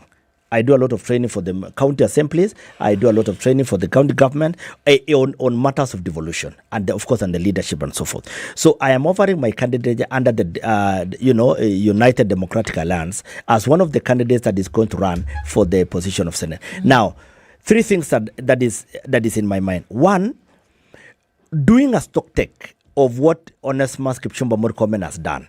When Murkomen became the senator, the revenue allocation for Elgeyo-Marakwet County was 2.4 billion. 2.4 billion. As at the budget for 2019-2020, the amount that had been shared to Elgeyo-Marakwet was 4.1 billion. So looking at 2013-14 to 19-20, we've had a whole 25 billion. An amount of money that has gone to Elgeyo-Marakwet County. And I think I want to give credit to Murkomen because he has played a role in ensuring that a lot of resources have come. So I want to go and elevate that conversation in Senate so that we can be able to have a lot more money to be increased. One of the areas that I'm looking at, and I think you began by saying Elgeyo-Marakwet is a county of champions. Champions is what? Two things. One, we are champions in athletics. We have Cameroon National Stadium. That one. You understand that? The historic Cameroon. To date, it's not complete. It's total shame. It'll become in 6 months' time. It's a total shame that 10 years down the line, where the London Marathon Kipruto won come from Elgeyo-Marakwet County, but we have Capsite training camp that is not complete. We have Cameroon Stadium that is not complete. And I think one of the conversations that I want to drive at Senate, working with His Excellency the President again in terms of priority areas, is to ensure that even if it means getting a special grant, so that we can be able to complete that Cameroon once and for all. The other thing I want to elevate the conversation is the empowering the county assemblies to conduct their oversight and representation in a manner that the Constitution envisioned. Let me tell you what is happening, good people. Last week I was training a county, induction a county, and what surprised me is midway they abolished Public Accounts Committee completely. They just abolished. Reason being, they discovered they were not doing their job. Yet, if you look at that county... They abolished the Public Accounts Committee in the county assembly. Absolutely. But how is that possible? Because I'm told that the report was tabled in the House by the chair. And, of course, I'm told there were a lot of witch hunt from the governor. And the recommendation from the Auditor General regarding that report was so grave that it could have even sent the governor home. You understand? What? And then now you realize that the report is tabled in the House and there is nobody to second. Yeah, because nobody wants to touch it. Yes, nobody wants to touch it. So that is one conversation that I want to rally my colleague senators, in quotes, if God gives me that opportunity. How then can be able to ensure the public accounts committees of the county assemblies are fully equipped, given the necessary machinery to be able to bite? Because let me tell you, good people, we are, comfortable seated in Nairobi, but the things that are happening in the county, particularly in the public accounts committees, that is one area that I want to be able to breathe a lot of life, so that we can be able to ensure that we put the governors on their toes in terms of expenditure that is going to be spent. The last thing that I want to say is that I have a vast knowledge of that county. I literally understand the plights of what our people are going through. We are aware again that Flospa Mining Company has been dead for the last about 4 years or so. And I know when William Ruto was campaigning, we made a commitment that within 100 days, a recommendation report will be able to be tabled. So that's one of the things that I want to go and follow it up. So because, a lot of people in that part of Kenya are suffering to date because of the closure of that company. So I want to offer that representation in Senate that is going to make my county more broad than what Murkomen has done. Again, to be able to offer robust conversation that is going to build more resources to go to Elgeyo Marakwet County, and above all, we be able to elevate the partnership. I strongly believe that at the sitting at the National Assembly and national government, Parliament, we should be able to open opportunities for our people, partnership opportunities. And again, I have looked at the Constitution very well. Remember, my good friends, in 1963, that is when devolution was enshrined in the Constitution of 1963, and then it was abolished in 1966. Now, I have looked at for the last 10 years, and that is what I would want to push for. We need to have a national convention to discuss the milestones that we have had for the last 10 years. And please don't confuse this with devolution conference. There is that wing that is run by the Council of Governors. So why run a separate one? But we want to have a conversation between the Senate and the national and the county assemblies, or in particularly in as far as their functioning is concerned. What is this that we've done? You heard what happened in Siaya. We are told that some members of county assembly has pocketed, is it about 400 million or thereabout? And that is a conversation that it's total shame, because you see, at the end of the day, it is expected that the county assembly should be the one to protect the interests of the members of public. In Kisii, someone was telling me that they met for having chai somewhere at a restaurant.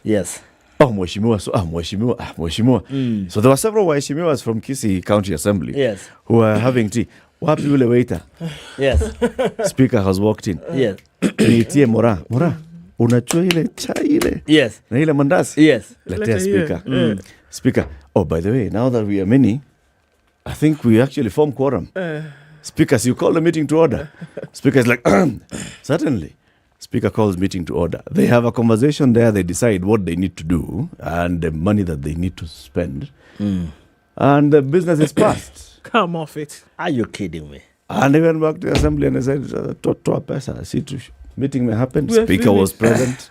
Members were present. What more do you want? I don't know the extent of the truth of that, but those are the conversations that we're hearing from the counties. And let me tell you, since the inception of devolution, we've had 2 speakers elevated from being speakers to senators. That is the High Excellence, the Speaker of Nakuru, and my good brother Steve Lelengwe, the former Speaker of Samburu. Only 2, and that is what I want to call even for my other speakers. Now that we have rich experience about devolution, would it not be good, therefore, to be able to elevate this conversation to the Senate, so that then we can be, because we have hands-on experience. You understand? We have hands-on experience. You know what needs to happen. We know what needs to be to happen. And the other thing that I think needs to be done is the constitution envision a situation whereby the senator will be addressing the county assembly at least annually. That is one thing that if you can be able to do a research, you are actually discover that. Why is it important? So we already know that the governor addresses the county assembly. Okay, the executive comes to the assembly and they address. Why is it important for the senator to address the Let me ask assembly? you in the other way around. Then if the Senate is the protector of the counties, where do they meet? With their counterpart in the county assembly. Because we cannot only be meeting at the conferences. Okay? We cannot be meeting at the conferences. So my thinking, and that's what I want to do, I want to commit to the people of Elgeyo Marakwet that annually I will be able to have a sit down with the members of the county assembly, so that then we can, because you remember some of the functions are almost the same, okay? So we need to be able to share experience. We need to be able to help them. What are some of the conversations that need to transition to the national? Let me tell you one of the things that is lacking at the moment.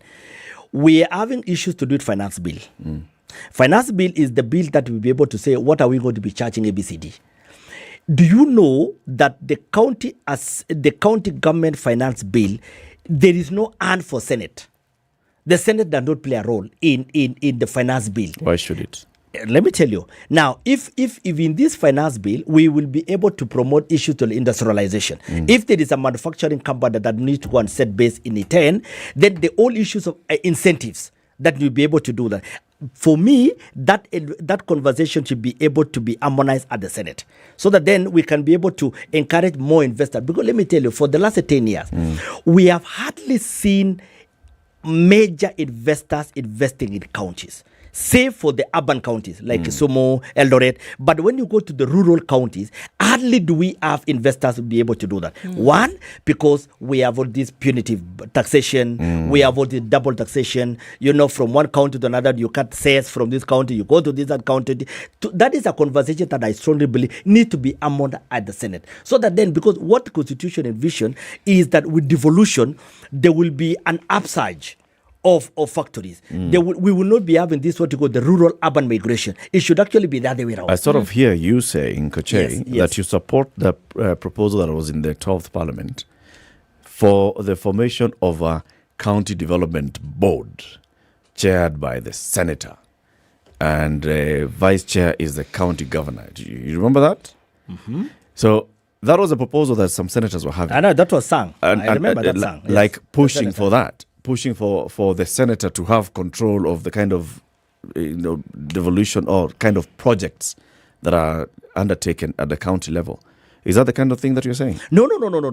Because when you say that you want the finance bill to be discussed and harmonized at Senate, you're basically sort of saying that you, county assembly, and county executive should have no say in coming up with a finance bill at the county level. No. If your county senator says no, let me tell you. At the moment, when it comes to fiscal strategy and the policy, the Senate plays two roles. The division of revenue, what is the vertical, and the county allocation revenue. Yes. That is the one that's allocated to the county. And it ends there. Remember, it ends there. Even in matters of the budget, it ends there.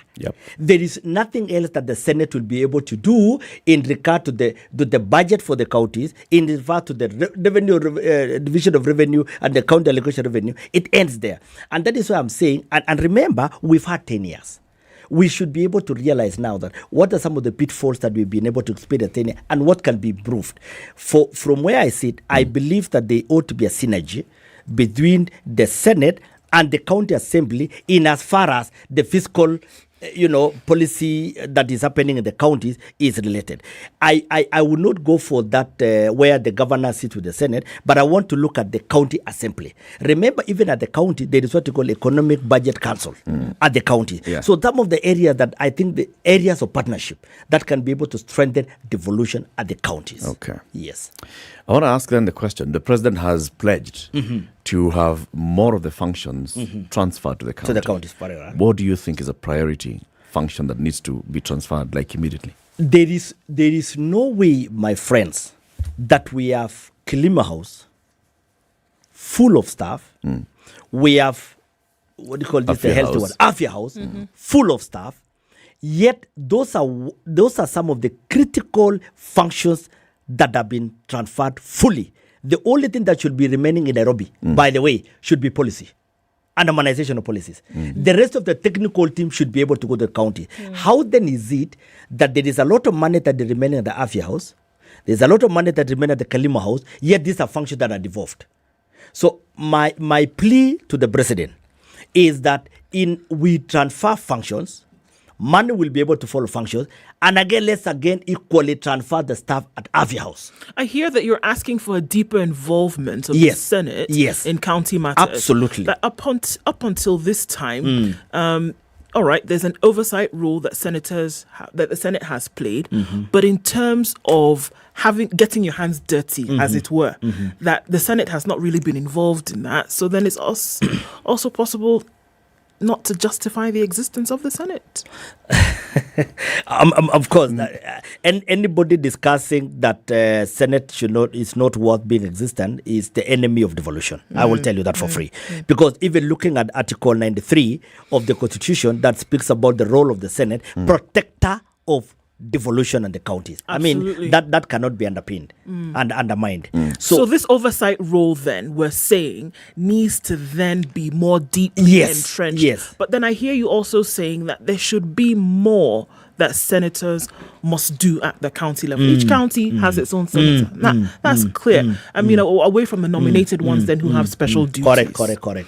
So then I'm still going back to this to say that if we're looking at development at the county level, I hear you saying that, and I would like maybe, because I know we're running down, but in terms of what would these things be and what would they actually produce? What, even if it was one more thing, one additional thing that the Senate would do at the county level, not just to cement the existence or to cement the role, but to say that really this devolution must happen and that senators can actually be responsible for 1, 2, 3 having been done. I will tell you one, the budget making process. That is one area that I strongly believe that the Senate of Kenya is not so much involving itself in the budget. Okay. I would look for a scenario whereby even when the committee for budget are sitting in the county, can even the senator be able to be with them? You know, I mean, nothing stops you. Sure. I would want to appear. I would want to have a meeting. If my members of county assembly have a budget meeting in wherever in Kisumu, can I be able to appear? Let's have a conversation, because both of us are protectors of this constitution or whatever. The devolution. So let's have more direct involvement of Senate in the county affairs, so that we don't just become protectors in Nairobi, you know, just protectors in Nairobi, you know, and we are only waiting for impeachment of a governor. You know, the only thing that you feel that the now Senate is very biting is impeachment of the governor. Yeah. But I think there is more that can be done. And I've told you people, you know, over and above division of revenue, over and above the county allocation bill, what next? Budget making process. We have had 10 years, and this is what if God helps me, I would want us to have a national convention between the senators and the county assembly. Secondly, let's have a council of speakers and the senators. You understand? Okay. So that then we can be able to drive this conversation deeper. Because from where I sit, people, I don't think that Senate has been devolved so much in the counties. Okay. I think we still, we're still somewhere up there. Yes. Albert, and that's a conversation I want to pull it down. Well, thank you very much for coming in, and we'd like to invite you again, even as you continue the campaigns for the seat of Elgeyo Marakwet Senator, and even beyond that, because you talk about devolution so passionately. We talk about devolution and see whether all the functions are being transferred as is required, and also we see the role of the Senate and the county assemblies, like you've said. Albert Koche is the vice chairperson of the Center for Multi-Party Democracy Kenya. He was the first speaker of the county assembly of Elgeyo Marakwet, and he wants to be the second senator of Elgeyo Marakwet County when that seat is declared vacant after Kipchumba Murkomen is confirmed by the National Assembly and appointed by the president. It's going to happen. That's what I'm just saying. You know, when, not if. It's not if. And he becomes the next cabinet secretary for transport and infrastructure. Thank you very much for joining us, Albert. And keep it here for more conversations coming up in the next hour. A very good morning to you. It's 8 a.m.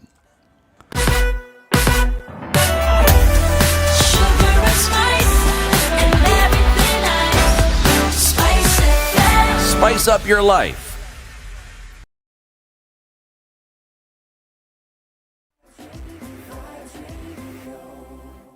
The news at the top of the hour. The news at the top of the hour on Vibes Radio.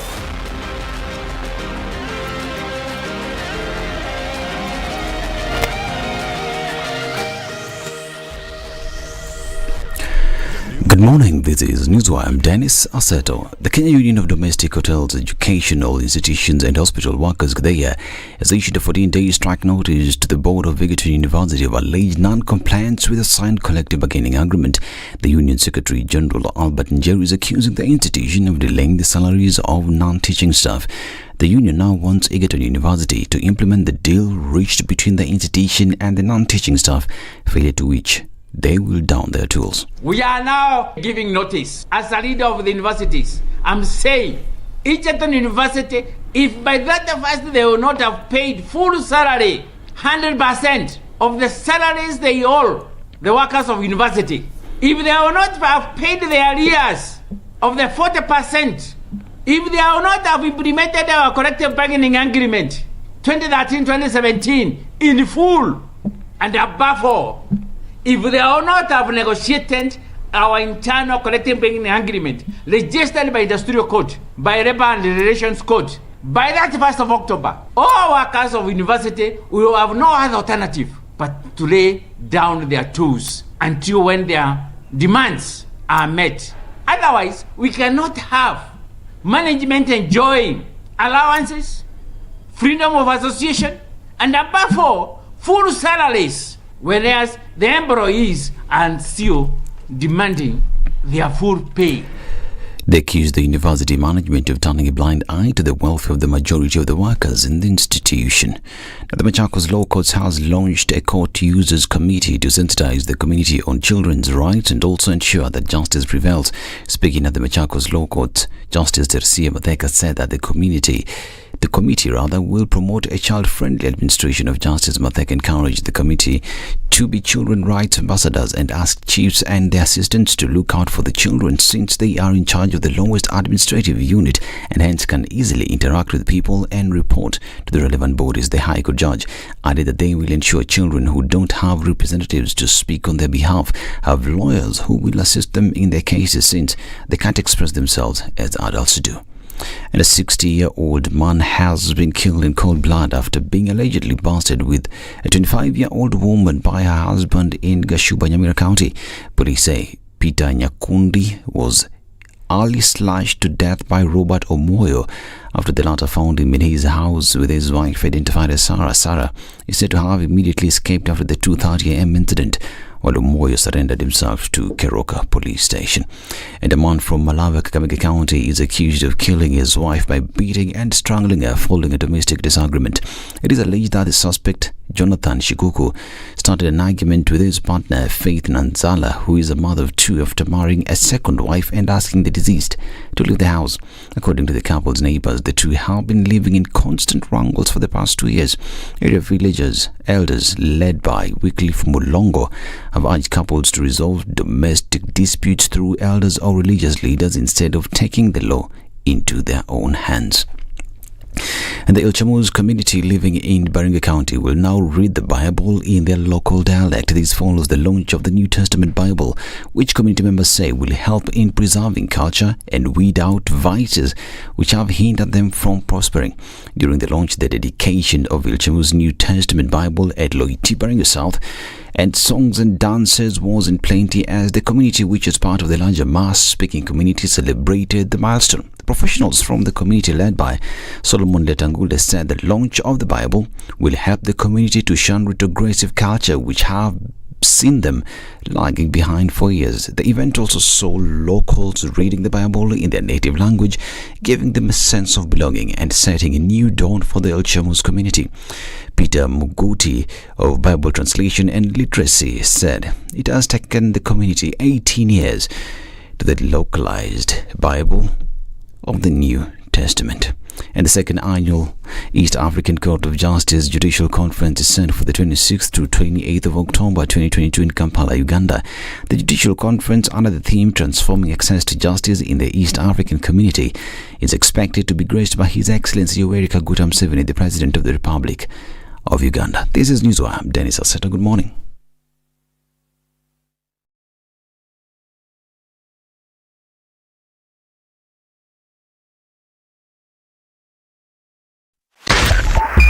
.5 Spice FM, Kisumu.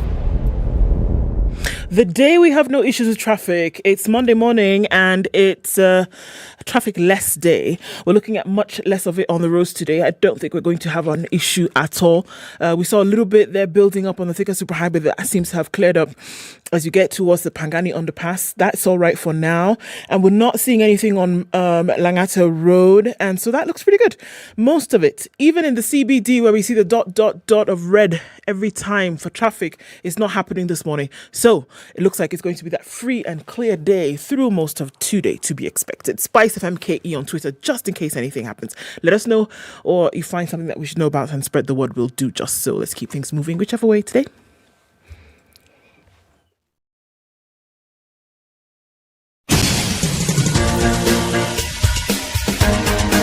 This is The Situation Room, the home of hard-hitting political commentary and penetrating insights about the state of the nation. This is a talk radio experience like no other. The Situation Room, a place for hard truths, debates, and elevated conversations. The Situation Room, witty, political, engaging, deep, controversial. In the room, we have C.T. Muga, researcher, academic, seasoned political observer, a fountain of wisdom in these politically uncertain times. Ndu Oko, Nigerian by birth, Kenyan by choice, communications expert, Pan-Africanist, a truth seeker and believer in people power, and Eric Latif, agent provocateur, the man in the chair, seasoned journalist, news hound, a man who believes in punching up, not down.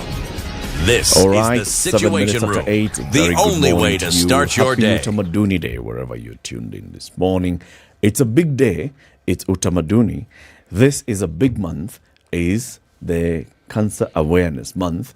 It's a big week because we are deciding from tomorrow. Tomorrow is which day? Tomorrow is Tuesday, International the Day 11th of October. So wait now. International Day of the Girl Child, right? Celebrating that. And we know that MasterCard Foundation has done quite a lot of work, young people around the globe, but then also, focusing on Africa a lot and saying, let's see what we can do to make sure that development happens. And the International Day of the Girl Child is one such day when we remember or commemorate the strides that have been made towards development of the girl child on the continent. MasterCard has been behind a lot of that. So for this entire week, we're celebrating tomorrow. Yes. But also today, we are celebrating today because today is also Mental Health Day. It's another big day. A reminder to reflect on the personal mental wellness. Do something today that strengthens your own mental wellness. And a big shout out to everybody on that. It's Eric and Ndu. City is away today. The next hour, we want to have a conversation about cancer awareness when we have a guest in the studio. Let me tell you the day's proverb.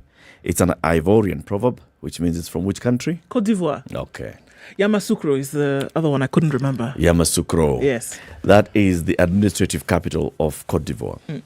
And the commercial capital is? Abidjan. Abidjan and Yamoussoukro. Those two. All right. The proverb from Ivory Coast.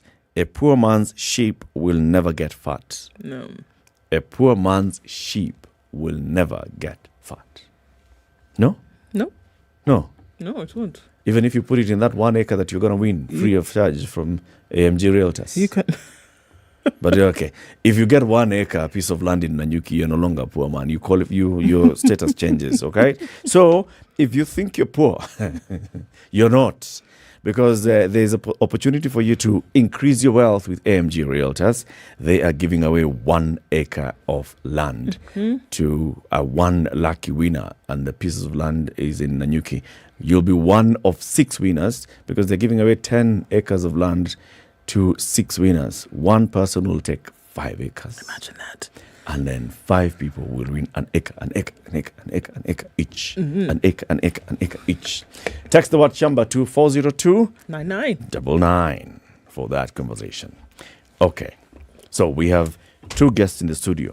One of them is just getting in and getting himself comfortable. The other one is already in here. Millicent Kagonga is a cancer survivor, and Dr. Geoffrey Mutuma is a consultant pathologist, a founder and proprietor of the Zambezi Cancer Hospital. I'm going to start with you, Millicent. Good morning. Good morning. Thank you very much for joining us. Welcome to the Situation Room. It's the hot seat of the Situation Room. But don't worry, it's Utamaduni Day. So today, we're going with our own Utamaduni, but we'll just make it comfortable for you. Thank you. Asante sana for joining us. Okay. You're a cancer survivor. Tell us, how many years have you been off cancer? Wow. Thank you very much for the opportunity. I'm Millicent Kagonga.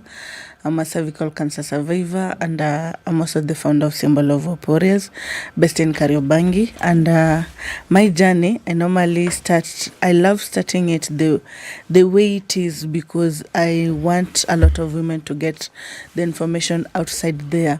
My journey started at the age of 14. That's when I got my firstborn. And at the age of 20, I got my thirdborn. And at the age of 20, the same year, I started having this abdominal discharge without knowing, since I was living in the slums, and we didn't have the information about anything about private parts. We were not talking about it. So I started having this abnormal discharge, and I kept quiet for almost 5 years. And until this one day, I saw a lady talking about signs and symptoms of cervical cancer. And that's when I decided to open up to a close friend, and I went to do my screening. And that's when I was confirmed that I have cervical cancer.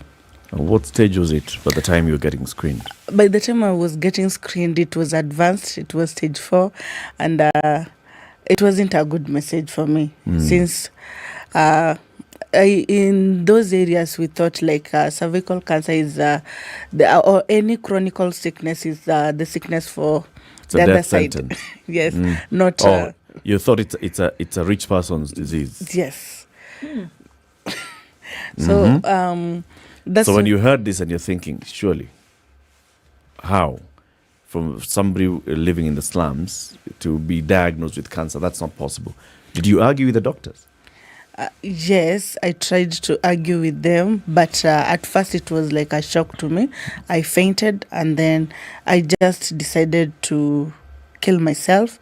But I remembered I don't have my kids, and I needed all of us to be gone.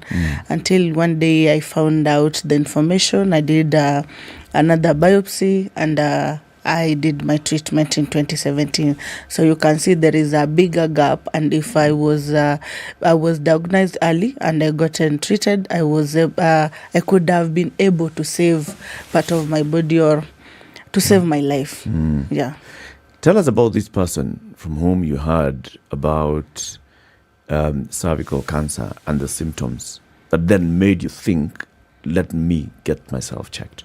What is it that they were saying? She was a survivor. She was a cervical cancer survivor, and she was sharing a journey like I'm sharing like right now. And she was talking about where was she? She was on national television, and she was talking about the pelvic pain, the back pain, abnormal discharge, heavy bleeding, and those are the same symptoms that I was having. Yeah. And so when you went to your friend, is she the one who walked with you through the journey to hospital? By then I was a house girl. I opened up to my boss. She was so close, and she insisted. I talked to her like at 5 p.m. in the evening, and the next day I was already on the hospital. And the first facility that I went, I was by then 25 years, and I was told I'm still young to get cervical cancer.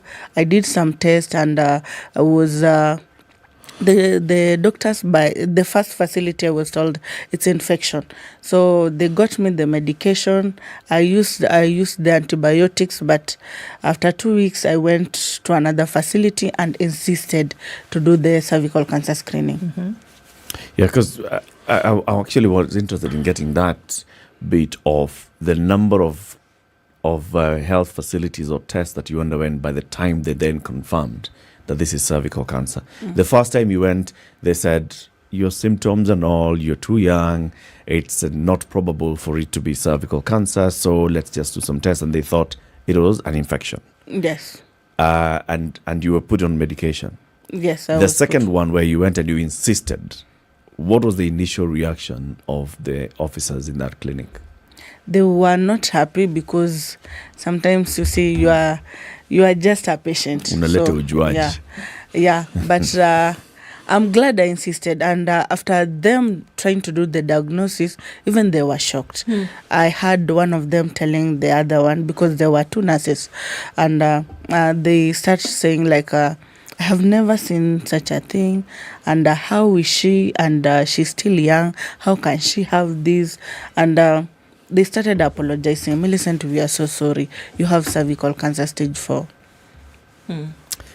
The doctor is here, Dr. Geoffrey Mutuma, who's a consultant pathologist and founder and proprietor of the Zambezi Cancer Hospital. Good morning, Dr. Good morning. Thank you very much for joining us. Thank you. We're just hearing this story from Millicent, and of course we're going to keep getting a lot more of the details. Yeah. First, we hear this many times. People who end up being diagnosed with cancer, they end up being diagnosed with cancer after like the 4th, 5th, 6th visit to hospital. Why is it so? Right. My name is Dr. Geoffrey Mutuma. I work in the Zambezi Hospital, and also I do research in Kemri. I've been doing research in Kemri quite a long time, almost 24 years. So most of the things of cancer which we discuss about, I've been looking at them for quite a long time. What Millicent says is quite correct, is that the most important thing about cancer in this country is that we need to create awareness. I normally say that treatment is good, research is excellent, but it has no value to us now. What is very important and what we need to focus if we need to save people from dying of cancer is just creating awareness. And that's why you find that nowadays, of course, we have talked so much about treatment. Treatment is good. Diagnosis is good, but that will not save lives of patients. What will save lives of the patient is just creating awareness. And that's as the Zambezi Hospital, we have taken that as one of the major things we need to do, because creating awareness saves life and saves so many lives. Because what is very important, and we need to know, and then I have to thank Millicent here, because most of the patients, when they are diagnosed with cancer, they don't take action. In fact, they give up, because there's this notion that a cancer is actually a death sentence, which is not. And that's, I'm happy now we are passing this information to our people, is that actually cancer is treatable. And normally what I say is that cancer is treatable irrespective of the stage. And that's why we know, and throughout my experience as a doctor, more so as a consultant pathologist, is that 90% of our patients, they come in stage 4. 9%. Very few people come in stage 1 and 2 and 3. Very few up to this time. And that's why you find that when it comes to outcome of cancer, what matters most, it is the awareness, is the stage of diagnosis. Once a patient comes in stage 4, there are two things. First, there is the medical profession, which I do believe that there's a gap in the medical profession that actually we need, the first people we need to educate most is the medical profession, not the patients. Because I have seen, and of course I see this every day. I mean, even today. Today, the patient who rang me today, that he has been managed for a long time as infection. He has got cancer of the prostate. The man is passing urine so many times, and he has been diagnosed like UTI, urinary tract infection, for a long time. And that's why we need to educate, and the most awareness, which will make a difference, cancer patients in this country, it is the medical profession, not the patient first. That's the question I was going to ask, Dr. Because we're replete with examples of people who've gone to hospital. And so the awareness on the side of the patient is highly existent. That there's something going on in the body that obviously is not normal. You take yourself to hospital. You go to check and somebody tells you, Yeah. well, all right, it may be an infection. We had a gentleman who spoke to us about a running nose. He had a running nose for years. Yes. And every time he would go in, oh, it's an environmental allergy. Next, go back, come back, it's something. He had esophageal cancer. Yeah. And it was in stage, by that time, it was stage 4. Exactly. So who then must the awareness be built up amongst? Right. And I think that's what we're looking at here. Because cervical cancer, you know, I believe it's number 2 in terms of prevalence in Kenya today. Yes. But it's also called the silent cancer. Yeah. That its symptoms mirror other infections that you would have as a woman. But then if you take yourself to hospital and the diagnosis that you're given is something other than cancer, amongst who then must the awareness then be made? That's quite correct, and that's what I've said, and I'll repeat it again, is that the most awareness, I believe, is in the medical profession, is us, the doctors, who need to know that cancer is common disease in this country. Of course, you've got one of the things is that, and I remember this quite well, when I started cancer research in Cambridge, people thought cancer is not a problem. And I'm talking about 20 years ago, more than 20 years ago, in fact. But people thought that cancer is not a problem in this country. And I remember those days, HIV was very common and very high. But I used to say, and this was my projection that side, that time, that by 2025, cancer would be killing more people than all diseases combined. I thought 2025 is very far. We're almost there actually now, because actually cancer is a major problem. And that's why we find that even for our doctors, even for us in Cambridge, we are still focusing on doing research on other things. We are not focusing what actually is killing our brothers and sisters, the cancer. And that's why we find that we need to put a lot of emphasis on disease called cancer, because these are disease, when it comes to us, when it comes to a patient, it does not go. It's a disease which is the treatment, the diagnosis is a bit complex. And that's why we need to be able to create awareness. And of course, the way I've said, and there's a gap between the public and the doctors. Is it possible that somebody presents themselves to hospital with some of the symptoms that Millicent was talking about? Yeah. And it's possible that you're at stage 1. Yeah. And then through the length of these false diagnoses, as what I'll call them, you're able to progress till the next 2-3 stages while having been seeing a medical practitioner. Is it possible that could happen? That actually the actual thing which happens. A patient knows that she has a problem. And that's what I normally call it lung period. The time when the patient has a problem, the patient knows I have a problem. He goes to the doctor. By the time this patient is put on treatment, it takes almost 4 or 5 years. The patient has a problem. The patient knows I have a problem. The patient go to health facility. By the time this patient start on treatment, there's fourth and is urinary infection. It is something else, and then we start the journey now of diagnosis. You take time to do the biopsy. The biopsy is done. It takes 3 months to be reported. It takes time to go to see the doctor. You are referred to one hospital, and then after that, a doctor tells you another story. You have to go back and do another test, and then another doctor has got another story, and then you got another. By the time you reach somewhere where you can be treated properly for the cancer in this country, that's where we are losing a lot of patients. Sounds almost criminal to me. I'm sorry. It is. And I've seen this long time, and I've talked about this for a long time, and this is exactly what we need to do. And that's why what we need to do is actually the first thing, which I normally like the way the media has done. Media has done its job very well. Our patients know. Our public know. But we have a problem when it comes to management of the patients with cancer. What's even worse is that cancer is a serious disease. It's not a disease which can be managed anywhere and can be managed by anybody and anytime. It needs a real preparation. Like there's nobody with cancer who can be managed by one doctor. Because with cancer, you'll be seen by several doctors. You have to see the physician. The first thing you have to make a diagnosis where you normally have to make the pathologist make that diagnosis. By the time the pathologist makes that diagnosis, the patient has to take that report to, like if having cancer of the cervix, to a gynecologist. The gynecologist has to refer to radiologist, to oncologist. It's a long story. And that's why we find that the treatment is complex, but to reach that stage where you can get and start the treatment, it takes quite a long time. Yeah. Is it criminal though? Or is it? Because I don't think there's any medical professional who looks at a patient and says, you're likely to have cancer, but nah, I'm not going to deal with cancer for now. Let me start with bacterial or viral infections. Is it that, or is it lack of capacity, even in terms of the equipment? No, it's not. So very well that if I want to start going the full hog of testing for cancer, it's going to cost.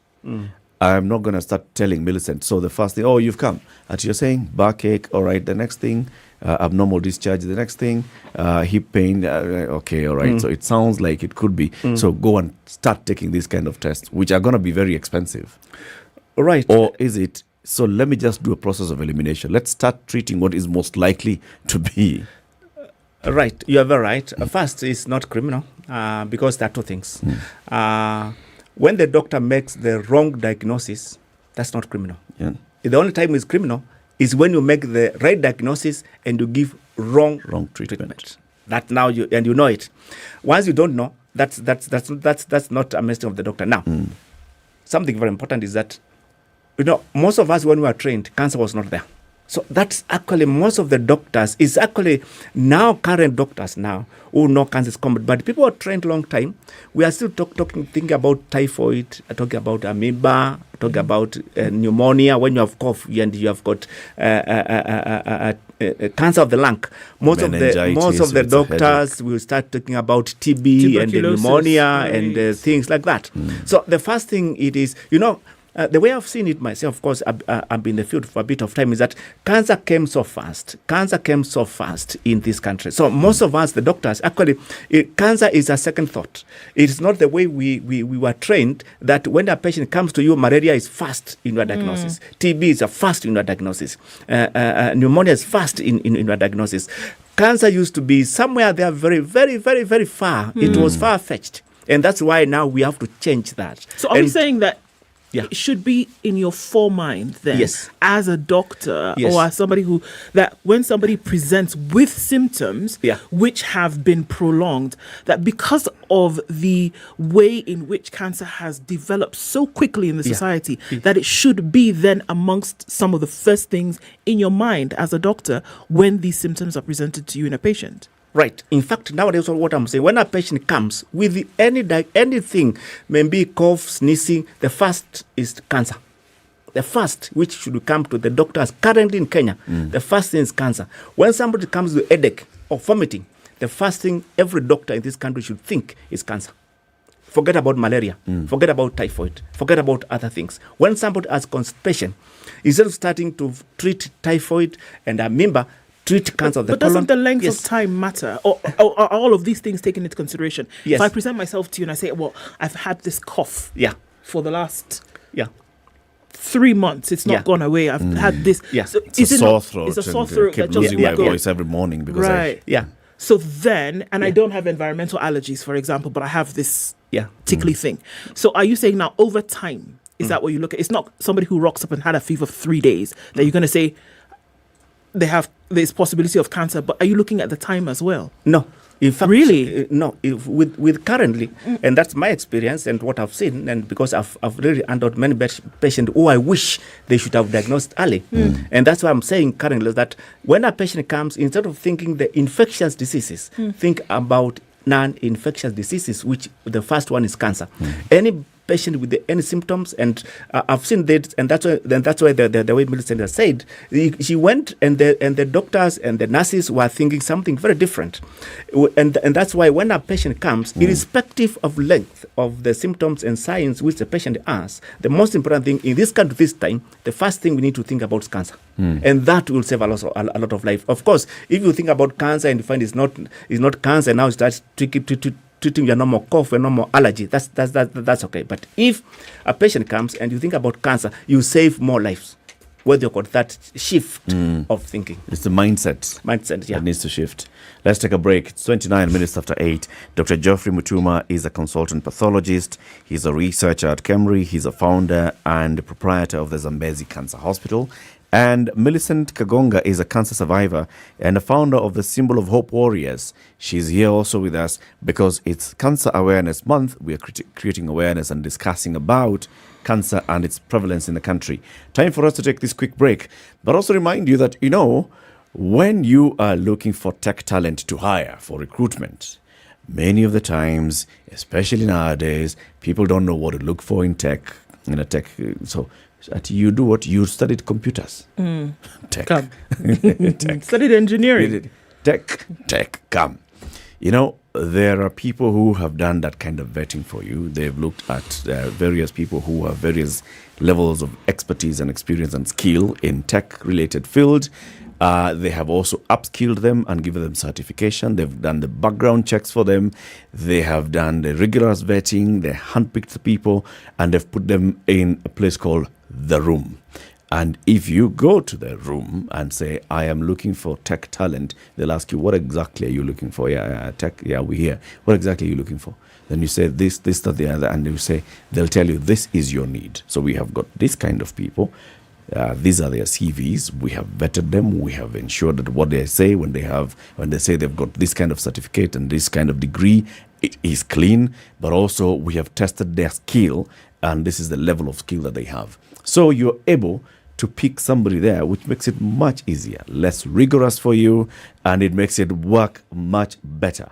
8:30. Let's take that break. When we come back, we'll talk more about this. Good morning. This is the Situation Room, the only way to start your day.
"17 degrees, cloudy conditions in Nairobi, highs of 26 and lows of 14. It's 16 and sunny in Nakuru, highs of 25 and lows of 12. Mostly cloudy conditions at 17 in Nyeri, highs of 24. And we'll see highs of 24 as well in a sunny Eldoret at 16.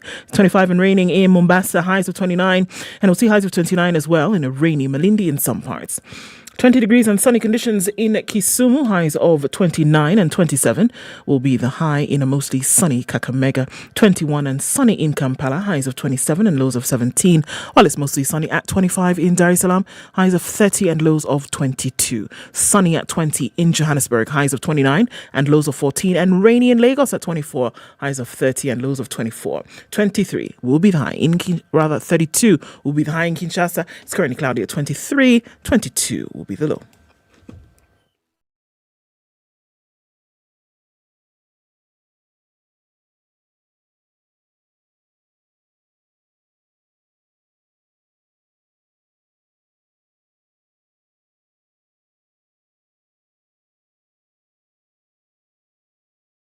All right, not much of a traffic situation through the day today. We're looking at slight issues as you're getting towards Kamkunji, but folks are still in the CBD. That's now when it's starting to build up, and in the eastern part of the city as well, coming out of Kampangani.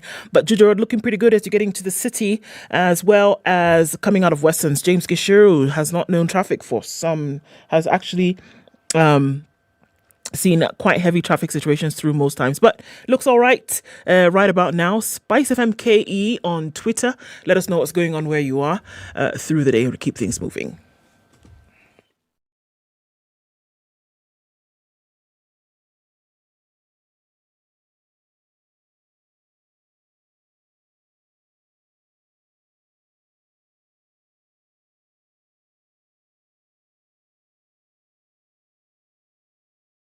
Mature, intelligent talk every morning. Spice up yourself.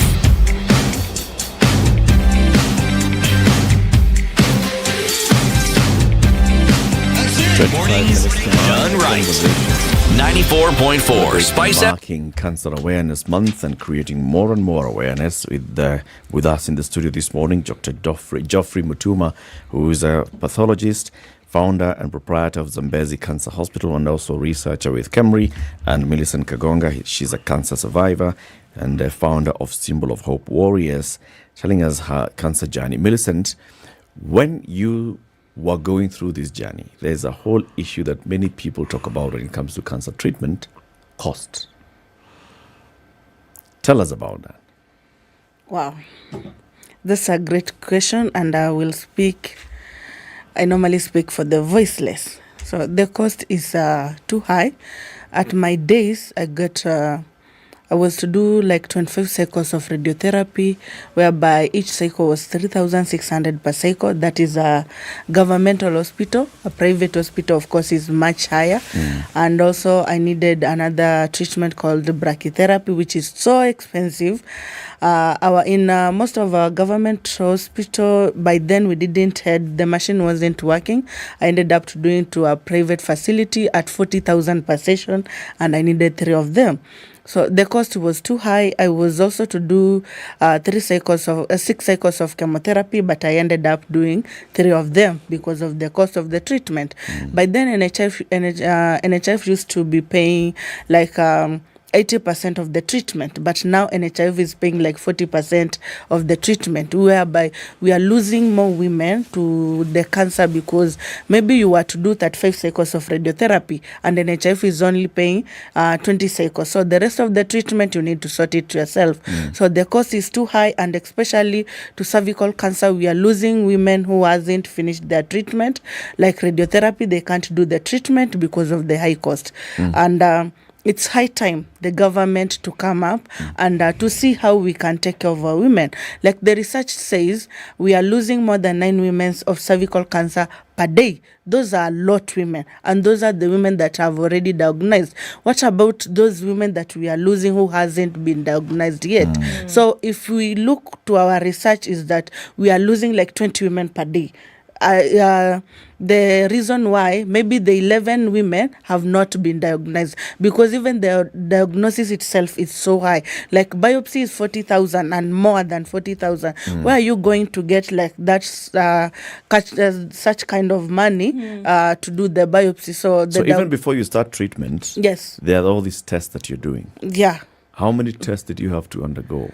This month is a breast cancer month, and a lot of organizational community or civil servant, they are doing like free screening like everywhere. So after that free screening, you need to do another screening, another test like biopsy or the pap smear, so that they can confirm, and the biopsy is the confirmation that this person has cancer. So the biopsy itself is so expensive, and it's like a death sentence or a satanic figure that you are telling a common person from the slum. Yes. 40,000 shillings, just like that. 45,000 and above. Yes. Just for testing. And then you then put through this treatment. And the treatment itself, 3,600 times 25 sessions. And that is a governmental facility. And this is just a public facility. Yes. And then now there's the other issue. Now we're talking about public facilities. How many times did you go to a public facility and find the machine is broken, or we don't have the chemotherapy drugs? Like right now, if I can be the voice, and that's why the reason I started the organization called Symbol of Hope Warriors. When I was doing the treatment, I haven't seen any brachytherapy machine I have not seen it on a public facility. I've seen it on a private facility. And also we have these drugs. This is the month of breast cancer month. So I need to talk about breast cancer. We have this treatment called Herceptin. It's so expensive. And a lot of time we don't have it on our public facility. You need to go and buy for it outside the public facility. So like even right now, most of the machines that I know on our public facility, they are not working. I also do accommodation. I have a patient who I'm accommodating, and they have told the patient to go and seek the treatment at the private facility. And that is radiotherapy. And the public facility, they are paying more than 6,000 per session. The NHF will pay a half of the money, and the rest of the money the patient needs to look for the money. You can see this patient they can't even afford a place to sleep. Where are they going to get those satanic figures to pay for their treatment? So are we saying that there are people who may, because what I hear you saying then is that there are other people, other patients who may have this diagnosis and they are staying away from hospital, not because of anything else, but the cost of the testing and treatment. Yes, and if it happens like you got the diagnosis and you were admitted. Yesterday I was visiting one of the facilities, and I saw this patient. They are doing the treatment because they are admitted. Because they are already on the facility, they cannot be denied for the treatment. But they are worried of the kind of the money that they are going to pay. And if you are not admitted, you are like an outpatient patient who needs to do the diagnosis. You can't do them. Like right now, our insurance is only paying two MRIs per year or 2 CT scans per year. If you need 4, you need to pay for the rest of the rest of the treatment, the rest of the test. That is MRI or CT scans. And if you are an outpatient, you need to pay for the rest of the radiotherapy. And if you go to the corridors, I was among the people who were sleeping at the corridors of Kenyatta Hospital on 2017. And if you go there, we have patients who are sleeping there until to date. And most of them, they are sleeping there because they don't have money to go back to their homes, or they don't have money to rent a room so that they can sleep at a safe place. And how are they going to get the money to pay for their treatment? So they ended up giving up, and some of them are committing suicide. Some of them, they are dying because of their mental health is at risk. Dr. you talk about raising awareness, and one of the things that we then talk about then is prevention. Now, if we look at the side of health-seeking behavior, it's been spoken of, but is cancer then one of those things? Because we look at it as a non-infectious disease that can just kind of creep up on you, but is it preventable, really? Are there things that you can do? I know that today we're talking about the HPV vaccine for girls between the age of 9 and 14, which is of course laced with controversy and such. However, are those some of the measures that we're looking at then towards prevention? Is it something that we can say that, or are there certain things that you can do as a woman, looking at those two big ones, breast cancer, for which this month we commemorate, cervical cancer, the number 2 killer, the silent one, prostate cancer in men, another big one, pancreatic cancer. Are there preventative mechanisms that can be used towards this cancer? Right. First is that cancer has no cause. And something which has no cause, there's nothing you can do to prevent or to control. Because cancer is not infectious. Cancer is a disease which each and everybody has got equal chance of getting it. What has happened, mostly in Africa and mostly in Kenya, is that what we have in Kenya is increase of risk factors. Cancer has increased because cancer is caused in a combination of so many things. And that's why when you come to cancer of the cervix, mainly the risk factor number 1 is human papillomavirus, HPV. So that's why the government thought that we should be able to give the girls the human papillomavirus vaccine, which is quite good. And then apart from the infectious, and that is the virus, the other risk factors for cancer of the cervix, and also cancer of the breast. The risk factors of cancer of the breast have raised in Kenya, and they'll continue rising up in Kenya. The same as all the cancer, pancreatic, prostate, stomach, and the common risk factors of all the cancers is mainly diet. The common factors of all the cancers is diet, and that's why we find that as Kenyans, we have changed our diet completely. We have left the African type of diet, and we have gone to Western type of diet, and that's what every Kenyan taking today, even in the village. And that's why you find that unless we need to readdress the issue of diet, and of course diet comes with so many things, and that's why as Kenyans we need to think about what can we do to be able to prevent and control cancer, because the most important thing about cancer, it is prevention and control, and that comes with awareness. And that's why from the beginning I've said that what we need to focus is mainly on awareness. And the way it is that the most important thing about cancer is early diagnosis, early treatment. Early diagnosis, early treatment. And that's why when we talk about awareness and screening, the most important thing to be able to start the treatment of this patient, we make early diagnosis and we do early treatment, because most of the cancers, when you diagnose stage 1, stage 2, the treatment is actually 100%. The cure rate is almost 100%. Even some cancers up to this time, like cancer of the prostate, even if you are stage 4 and you are given the right treatment, the cure rate is almost 90%. So that's a cancer which has got very good treatment irrespective of the stage.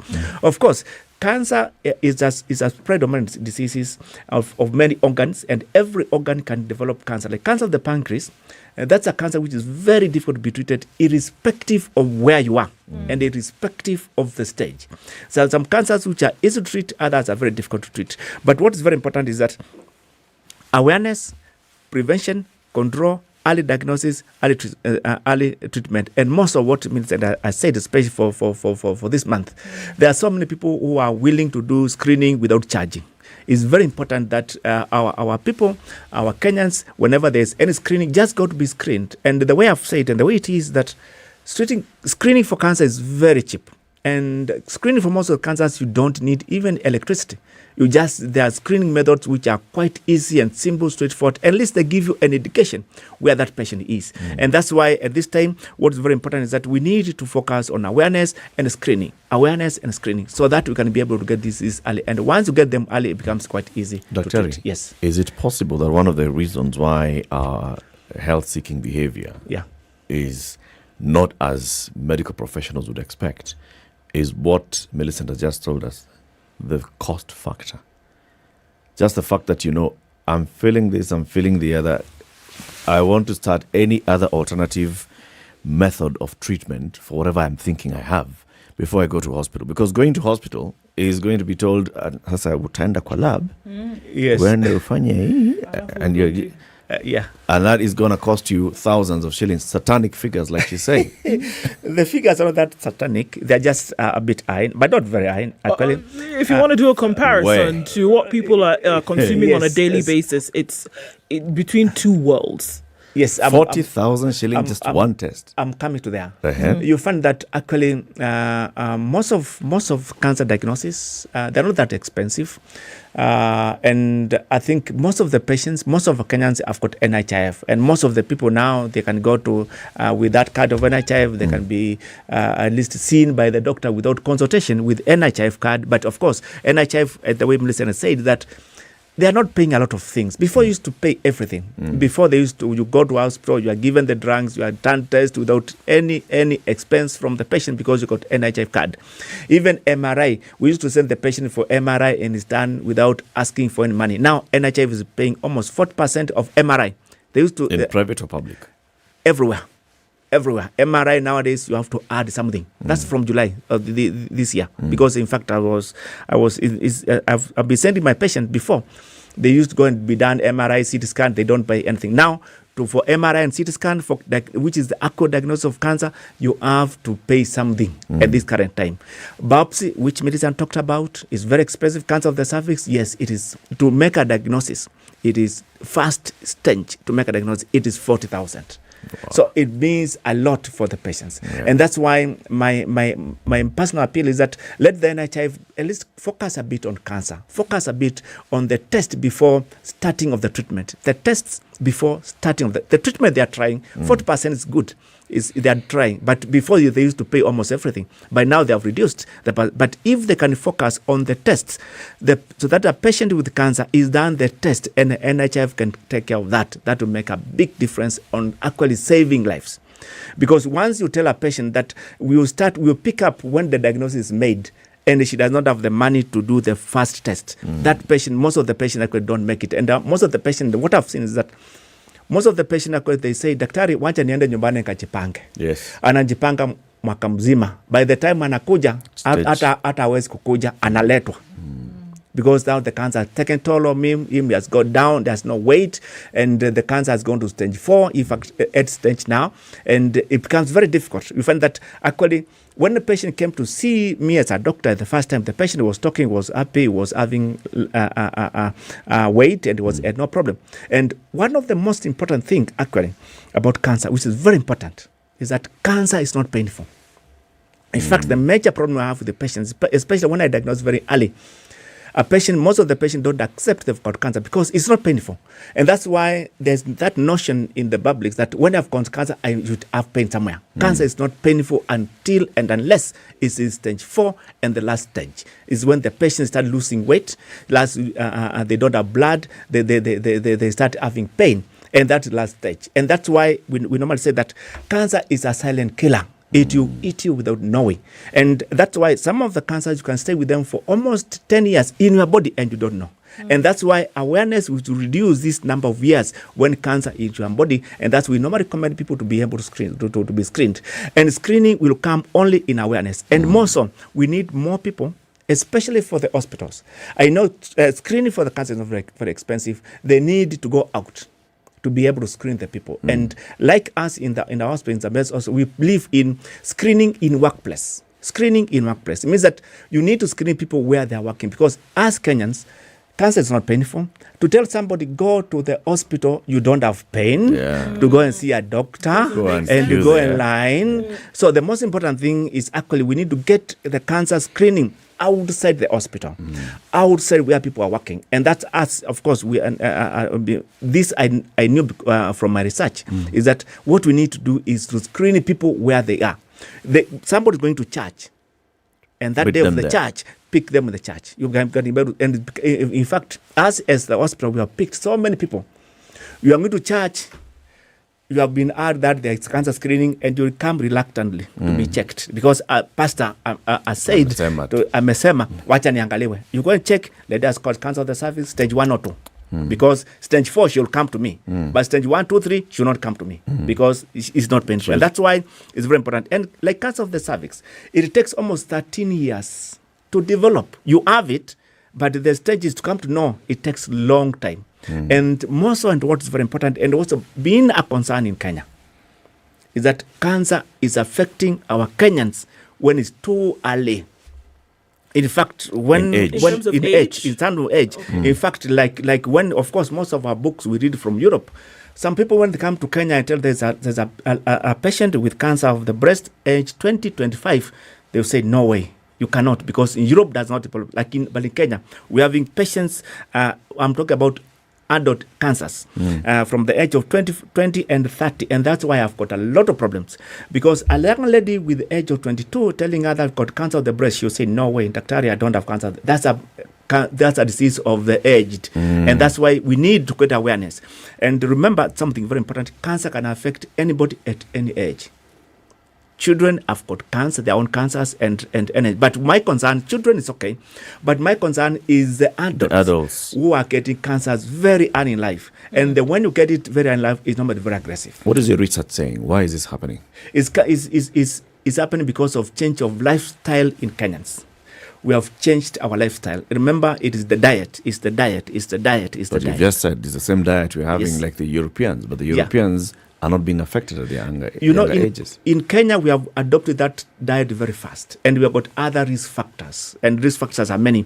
Like in Kenya, you find that our lifestyle are changed very fast now, and then you find that actually the food which we are eating, apart from the food, there is no control of our food. The sukuma wiki we are taking today is that it has not the way where it was grown, and the fertilizer it has been given, and the most of chemical had been sprayed. We eat that directly, and that's why, in fact, even in Kenya, you cannot export something in Europe which has been sprayed. You cannot. Even they are saying that they cannot get anything from us. The minimum residues, which has been grown using fertilizer. They want to eat from us what is grown naturally. But as Kenyans, our sukuma wiki, we don't care where it's taken, where what was done. So we need, and that's why I do believe that to control cancer, we need, apart from the medical field, we need to go to other fields. And the most important field we need to go very fast is agriculture. Source of food. Yes. So, Millicent, so where are you now in terms of your health? Recovered? They say it's in remission. Where are you now in this journey, and how are you feeling? I still have a lot of side effects, and I'm still taking it one day at a time, and there is a lot side effect that I wouldn't love to talk about it like right now, but I just want to tell someone outside there, make sure your daughter has been vaccinated. Don't let them to go through what I'm going through. And if you are a lady outside there or a man, because even men can get breast cancer, make sure you have taken the opportunity of the facilities that are doing free screening, and do it. And if you have any girl between 9 to 10 years, you need 10 to 14 years, you need to make sure they have gotten vaccinated. I'm still continuing with my treatment because sometimes viruses are not treated, viruses are prevented. So I'm on managing situation, and I still have a lot of MRIs to do. I have some tests to do, so that I'm still on the journey. Yes. Tell us about the symbol of Hope Warriors. How many members do you have, and what do you do as a group? I started Symbol of Hope Warriors because of the love that I got at the corridors of the facility where we used to sleep together as we were doing the treatment. And my fellow patient really encouraged me. And I started the organization based in Kariobangi. Another big aim was to stop stigma, because I went through a lot of stigma. Even sharing the toilet with my neighbor was a challenge because of the smelly discharge, the smelly when I was on treatment. I was too weak.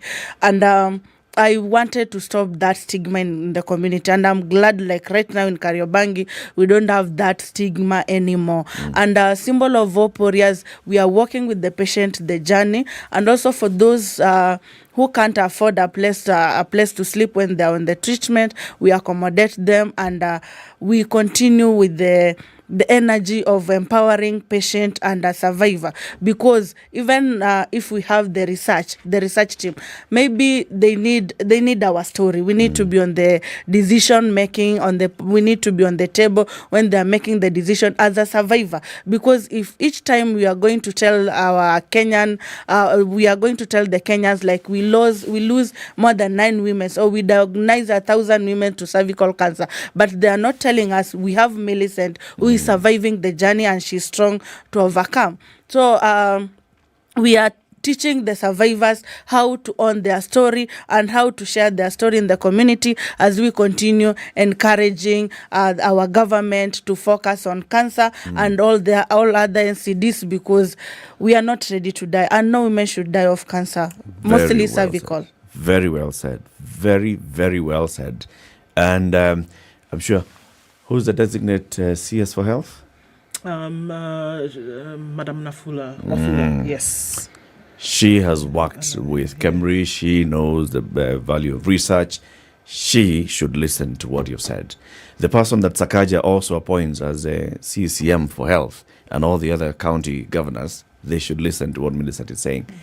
Involve us and include us at the decision-making table, and listen to our voice. Asanteni sana for coming, Millicent and Dr. Geoffrey Mutuma. Thank you very much. This is Kenya's biggest conversation. We continue the conversations. In the next hour, we talk to an economist. As we go to that next hour, we want to give away something. So today is Utamaduni Day, and to celebrate Utamaduni Day with Airtel giving away some 2,000 shillings worth of Airtel airtime. And with Airtel money, we are asking, because it's Utamaduni Day, what bills are you paying today with Airtel money? Remember, Airtel to Airtel, sending money Airtel to Airtel is free, and you can pay to any till number or pay bill number. It's also available from Airtel Money, because with Airtel Money, till ni till. Till ni till. When you find any till ni till. Also, we are giving away the chance for you to win 1 acre of land in Nanyuki, courtesy of AMG Realtors. All you need to do is text the word Shamba to 40299. 40299. You'll see the areas where they are selling land. Spend 150,000 shillings to 4.7 million shillings. Every 50,000 shillings gets you an entry into the draw. Draw regulated by the Betting Control and Licensing Board. They'll announce a winner for an acre of land soon. A very good morning to you. 9 a.m.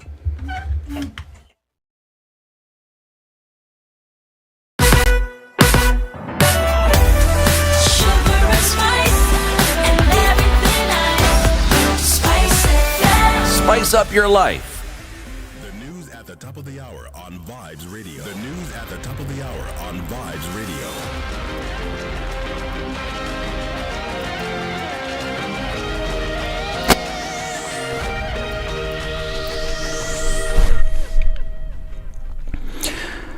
Good morning, this is Newswire. I'm Dennis Aseto. President William Ruto is in Tanzania for a 2-day state visit. The head of state is scheduled to hold talks with his Tanzanian counterpart, President Samia Suluhu Hassan, today. Ruto, who has this week visited Ethiopia and Uganda, will hold discussions with Suluhu at Magogoni State House. Deliberations between the two leaders, according to President Ruto's communication team, will revolve around trade, noting that Kenya is keen to particularly explore ways of expanding business opportunities and increasing trade volumes with Tanzania. The two neighboring countries have been collaborating on many fronts, including trade, security, transport and logistics. They remain the biggest economies in the East African region, which consists of 7 countries. The National Police Service Commission has shortlisted 10 candidates for interviews in the epic race to succeed George Kinoti, who resigned as the Director of Criminal Investigations. The Commission said it received a total of 253 applications, which were narrowed down.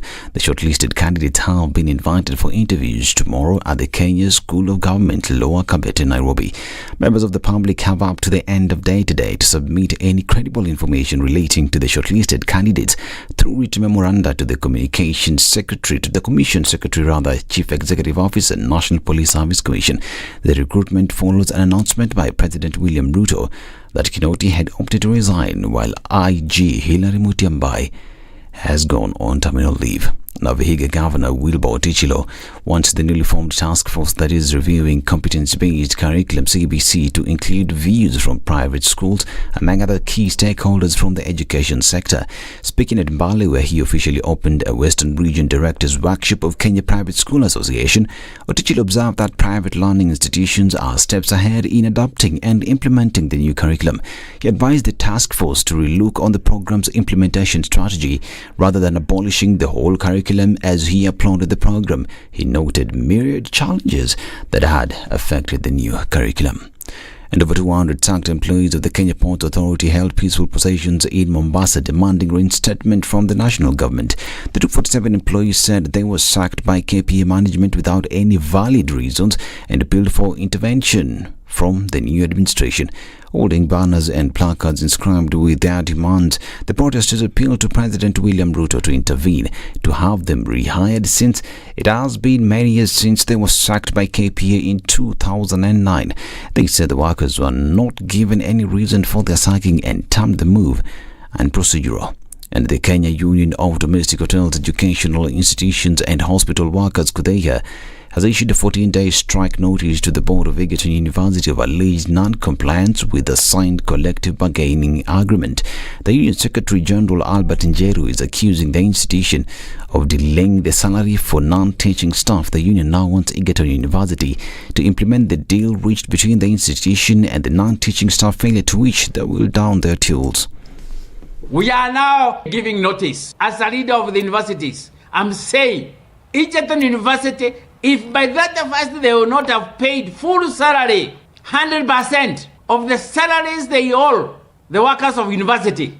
If they will not have paid their arrears of the 40%, if they will not have implemented our collective bargaining agreement 2013-2017 in full, and above all, if they will not have negotiated our internal collective bargaining agreement registered by Industrial Code, by Labor and Relations Code, by that 1st of October, all workers of university will have no other alternative but to lay down their tools until when their demands are met.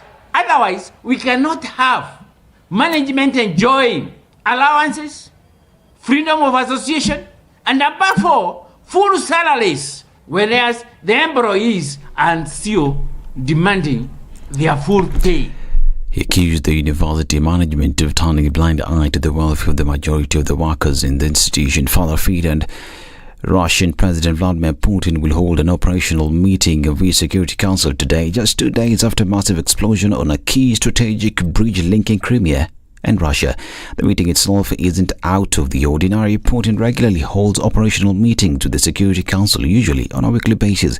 However, it comes just days after a major humiliation for the Russian president when an explosion severely damaged part of the road and rail bridge between the annexed Crimea and the Russian Federation.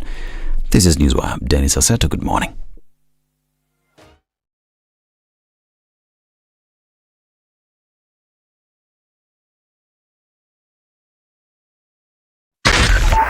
.4 Spice FM, Nairobi.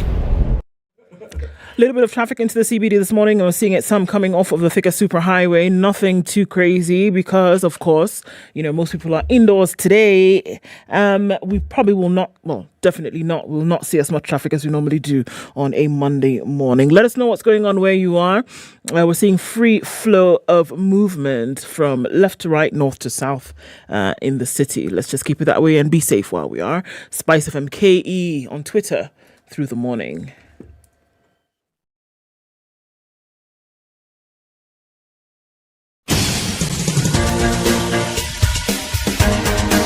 This is The Situation Room, the home of hard-hitting political commentary and penetrating insights about the state of the nation. This is a talk radio experience like no other. The Situation Room, a place for hard truths, debates, and elevated conversations. The Situation Room, witty, political, engaging, deep, controversial. In the room, we have C.T. Muga, researcher, academic, seasoned political observer, a fountain of wisdom in these politically uncertain times. Ndu Oko, Nigerian by birth, Kenyan by choice, communications expert, Pan-Africanist, a truth seeker and believer in people power, and Eric Latif, agent provocateur, the man in the chair, seasoned journalist, news hound, a man who believes in punching up, not down. This is The Situation Room, the only way to start. How you doing? Happy Utamaduni Day from wherever you are tuned in this morning. It's a lovely Monday morning. So there's no traffic on the road, like you've said, right? Because people are celebrating Utamaduni Day. No, people are sleeping. No, yeah, that's how you celebrate. That's how you celebrate by sleeping? Yes. Okay. We're focusing on love, cohesion, and economic development. Well done. That's the theme really for nicely. this year's Utamaduni Day celebrations. And so to talk about economic development, we have a guest who's an economist who will be here with us. Also, today is the day that we are looking into helping you understand if you are looking for tech talent. Just stop going through what you're going through, which is just going through hell, just trying to imagine. So if I place an advert out in the papers, I'm going to be inundated with applications. Yes, you will. If I go onto LinkedIn and place an advert, I'm going to be inundated with applications. Wherever I go. And then I'll have a lot of work just sifting through these applications, trying to see who's the person, trying to vet these people. If I go onto LinkedIn and just say, okay, let me just narrow it down into, can I get people who have said that they are tech? I still have to go through the whole job of vetting. But then there's the room.com, where that job has already been done. So they've looked at people who have tech backgrounds. They have put them into some training. So everybody who is in the room has gotten to the room after going through training. On the job skilling. This is what the market is looking for. So upgrading your skills so that you then conform to the market demand. And then you've also been vetted. So you've come in here, you've said, this is the kind of qualification you have, either for a certificate or a diploma or a degree, and this is what you have. They have confirmed that this is actually true. And then they've also tested you and they've realized, yes, it's true. You can actually do what you claim to be able to do. And then you're put in the room. Yep. So when Eric is coming to look for a tech person for a specific job, then the room tells me, so what are you looking for? This is what I'm looking for. These are the people in the room you can pick. You can pick from them. And you can trust us because we have done the vetting and the background checking for you. Exactly. Makes it easy, doesn't it? Pacing, getting the best tech talent quickly, easily to drive growth and innovation in your organization. Yes, indeed. And because it's tech, you have 4G internet connectivity across the country, courtesy of Airtel. Just mixing things up. Professor is here with us in the studio. Professor Stefan Dacon is a professor of economic policy at the University of Oxford. He is also a former chief economist as the FCDO, the Foreign and Commonwealth Development Office, formerly known as DFID. There has to be 4 letters. They've got to be 4. If they made it 5, it would be a different thing. If they reduced it to 3, it would be a different thing. Prof, good morning. Well, good morning. Very nice to be here. Thank you very much for joining us this morning.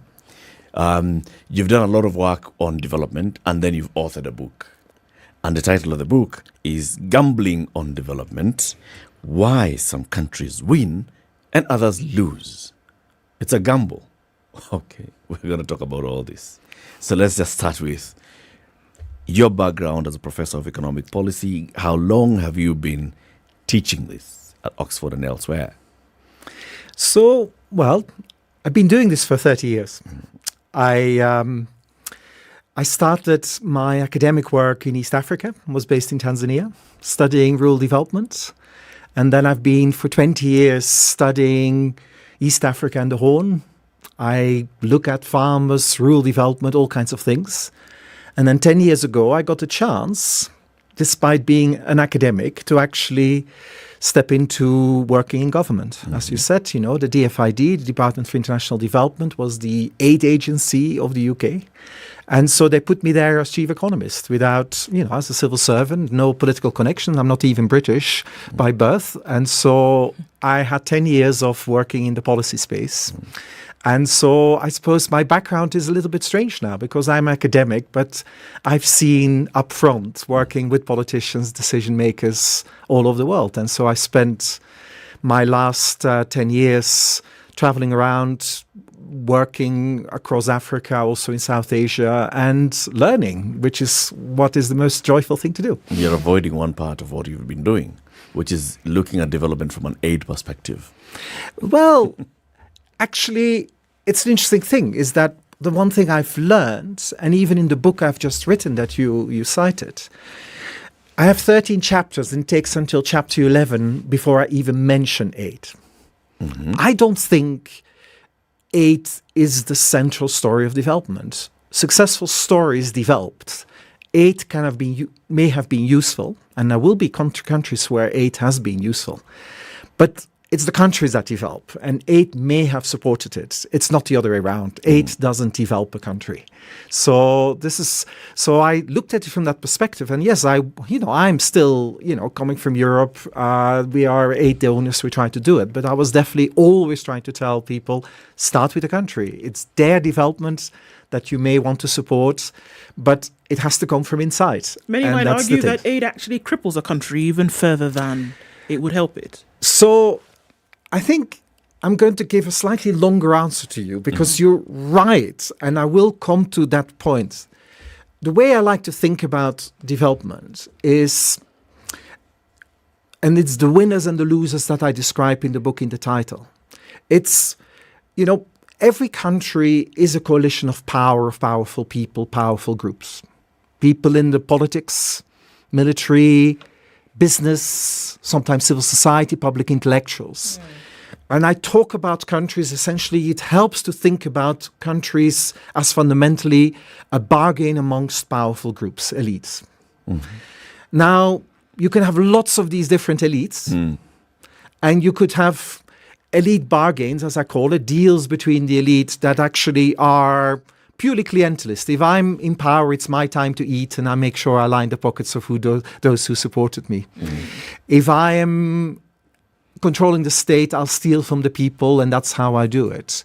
Or, as successful countries did, they actually had an elite bargain with all the self-interest of all the different people involved. They actually were interested in growth and actually growing the country and doing development. So that's what these different success stories have in common. And for me, they're very different ones. That can be China, it can be Indonesia, it can be Bangladesh. I think it can be Ghana. It may even be Kenya these days, where actually you said, look, you have an elite bargain for that. Now, well, how does ATAN work? Well, if there is somehow an elite bargain, basically those controlling powers in the country, they want development. Well, aid can support it because you work with them and you actually extend the balance sheet of government and can do it.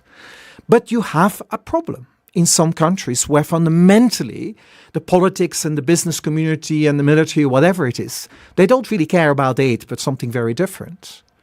Then aid can actually make it worse. It can actually lock in a terrible elite bargain and actually undermining progress that is possible. So we could talk maybe later about some countries and examples, and I'll get in trouble here with it. But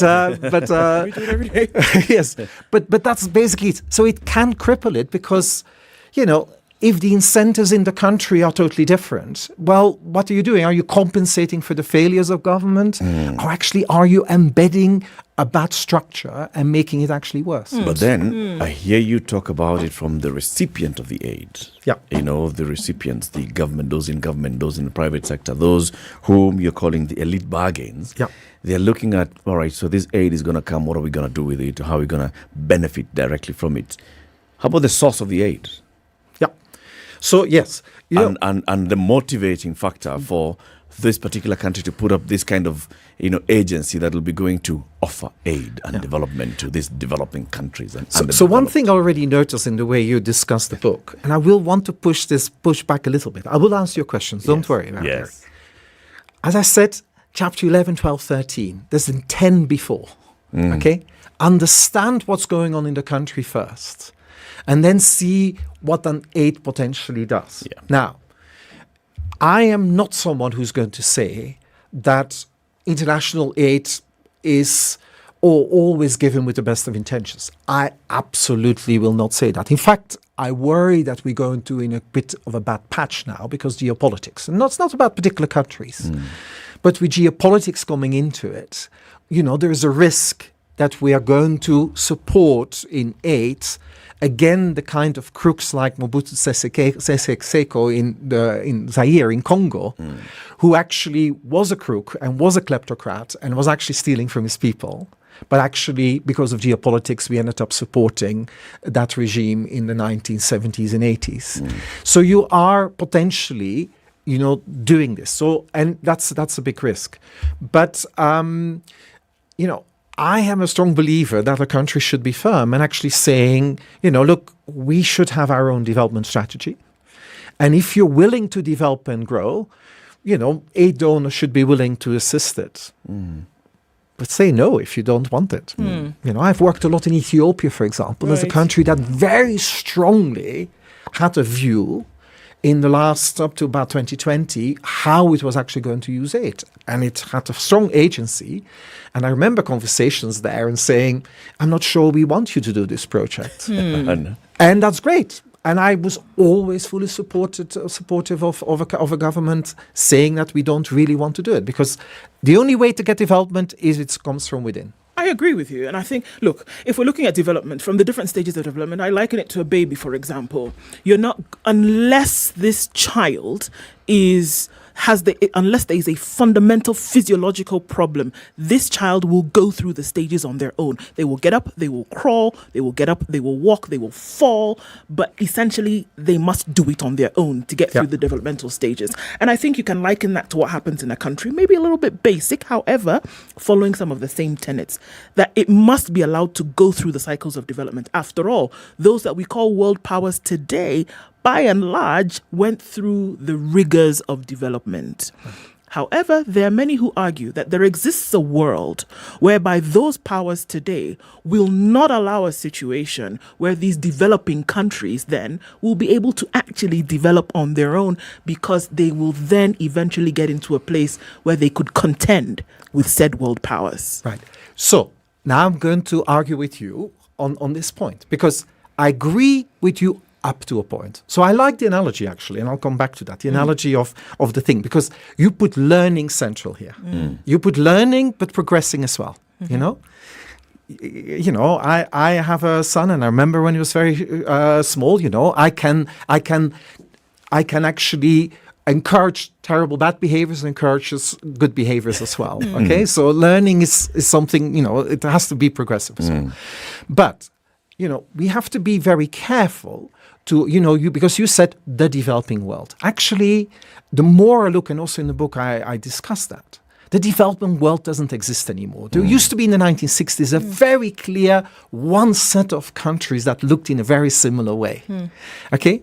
We have actually had, in the same geopolitical situation that's faced by lots of different countries, some that actually took advantage of the opportunities. And yes, I agree with you, they may not always have been as widely available as we should have made them available as seen from global powers. But they took opportunities, East Asian countries, but also strange places like Bangladesh took opportunities. Bangladesh was written off totally as a basket case. In fact, Henry Kissinger, remember the US Secretary of State, called it a basket case. In fact, I just came actually I was spending a little bit of time, lucky me, in Mauritius, and I was just spending time with it. Similarly, in the 1960s, a Nobel Prize winner called James Mead said, nothing will ever come from this country. This country is on the brink of high income status now. Wow. Nothing was going to come. So you have these places that were totally told nothing. They took up advantage of the limited opportunities. That's what I call the winners. They are the ones that actually within the set of constraining factors, they took advantage, and there's others not. So even in sub-Saharan Africa, Mauritius, yes, maybe it's a bit of an exception. But if I start looking at Ghana, and there I say, when I start looking at East Africa these days, they're taking opportunities that several other countries, including maybe your home country, you can say it. Nigeria, not taking opportunities, not taking the opportunities. And I think that's the difference. Ghana and Nigeria is a fascinating comparison. Ghana, with all the constraints it faced since the 1990s, is taking advantage of the opportunities. It's growing much more solidly, doing sensible things in development, doing sensible things in the politics, transitions of power and the whole thing. Nigeria feels quite stuck. And so, that's a bit like where I push back on you and say, look, within all the constraints, which I take exist, I love to look at the places that actually take advantage of the opportunities. And, if you can do a Mauritius, get to high income status in that constrained world, if you can do a Bangladesh from desperation, getting into a much better place in poverty and also business opportunities and so on, then I say, look, there are opportunities. So we should not simply, and this is a bit more a general point, we can't reduce it all to, history, even colonialism, that clearly constrains a lot of countries. But I love to look at those places within their own internal forces, take advantage of the opportunities. And there are quite a few of them. And that actually is the story of the last 30 years that I want to tell in the book. That there are these countries, despite all the constraints they faced, they start doing much better. And what's the recipe? It comes from internal. It's what happened in the country. They took advantage. They played with us, the international donors, wonderfully. And there's plenty of great examples of how the story. How they actually learned how to actually use the narratives of the international donors, how to use the IMF and the World Bank, how to use them in their countries to help them progress. according to their own recipe that they wanted to do. And so that's a bit where it comes back to the child. Every child needs to find their own way, but needs to progress. And what I don't want to have much sympathy with is a country that says, oh, I should be allowed to learn, and meanwhile descending into stagnation or kleptocracy and not doing anything, because that's not learning anymore. That's consciously actually simply using the state and the way you run the state simply for the interest of a small number of people. So then it sounds to me, and what I'm hearing you say is, those that succeed, there's a common thread. Yeah. And the common thread is leadership. Because then you've got a leadership that is focused and determined on the path that they want to take, and they follow through on that path. And they're able then to stand up to anybody who is coming and telling them, this is not the way you should do it. They're like, no, this is the way we should do it, because we are convinced that this is going to lead to something bigger. Right. All right. So, gambling on development, why some countries win and some countries lose. Apart from leadership, why else do countries win and others lose? So, and this is where, I keep on disagreeing with you, and that's why we're here. Because the word leadership, actually, I don't think it ever appears in my book. And I will explain to that. I don't like this naive enterprise, a bit of the analogy of the private sector, as if in a firm, the CEO is everything. If the CEO doesn't assemble a good team, the CEO is nothing. If you go to Silicon Valley, they will tell you it's the team that we invest in. Yeah. We don't invest in either the idea, we don't invest in the development plan, so to speak, or we don't invest in the leader. So it's leadership in a broad sense. So what I'm actually looking at is, in the first instance, a group of people, and that's why I keep on talking about this elite bargain. They will involve business leaders. They will involve civil society leaders. They may involve public sector leaders, politicians as well. In fact, I was talking recently to a former Minister of Finance in Ghana, and she was emphasizing the not in power elite is just as important than the in power elite in the political space. So it's this kind of idea of there is an underlying... So what's your argument again on something? That's a bit of an element leadership, of isn't it? Yeah, no. And that's why I say I don't want to use, because often people reduce it that To every presidents. country must have the Lee Kuan Yew or you have to have the Paul Kagame. And I've nothing wrong in itself with the idea of having really fascinated visionary leaders like these kind of guys. But it's often a bit more. So what else do you need? It's actually probably you need, and I actually say you need three things. You can't just have the words. You have plenty of leaders have the great words and the development plans. Yeah. So you need to kind of be willing to operate what I call credible politics. And credible politics for stability. That means somehow knowing very well when to compromise with other parts, when not. So to actually because stability is the key part of it. The second thing you need is something about this old debate about should it be the state or should it be the market. I'm actually simply saying your state should be self-aware. It should understand what it can't do, what it can't do. Let me give a quick example, which is basically, if I'm in China and I have 2,000 years of centralized bureaucracy, meritocratic bureaucracy, centralized taxation, if I'm Deng Xiaoping in 1979 and I win the battle against the ideologues to be more pragmatic, because and he forms an elite bargain amongst the reformers to say we're going to do something different. We're going to actually do a different model. Basically, it doesn't matter whether the cat is white or black as long as it catches mice. So we're going to be pragmatic in our policymakers, as is famously said. Then I can see that you use the state as the instrument for development. If I come to Bangladesh, where the state was built up, or lots of states in Africa after independence, where the first thing that needs to be rewarded was the people who fought in the independence war. Indeed. And then every time you get in power, you need to make sure that those get a chance to eat that get into who are actually appointed. You have a clientelist state, a state that actually, maybe shouldn't entrust it to lead the economy. You should actually have confidence that okay, they can exist as part of the elite bargain, the political bargain, but then maybe you do it more via the market. So in Bangladesh, And in fact, your to relative success here or in Ghana is actually you started recognizing that it shouldn't be always the state that does everything. So let the market also have Another a role to market, play. exactly. And so it's self-aware what you can do. If you have a strong state, you can do it. But don't have this illusion you have to look like East Asia is the only way to do it. And then the final thing comes back to your learning point as a child. It is about learning. Because the biggest problem that all these countries have, in Mauritius was an interesting thing. 3-4 times they had a deep crisis in these early 15 years, and they had to totally rethink what they were doing. They were in the middle of structural adjustment when they actually learned to do something else, and so it's the learning, it's basically the doing. And you have to have a system that forces you to learn.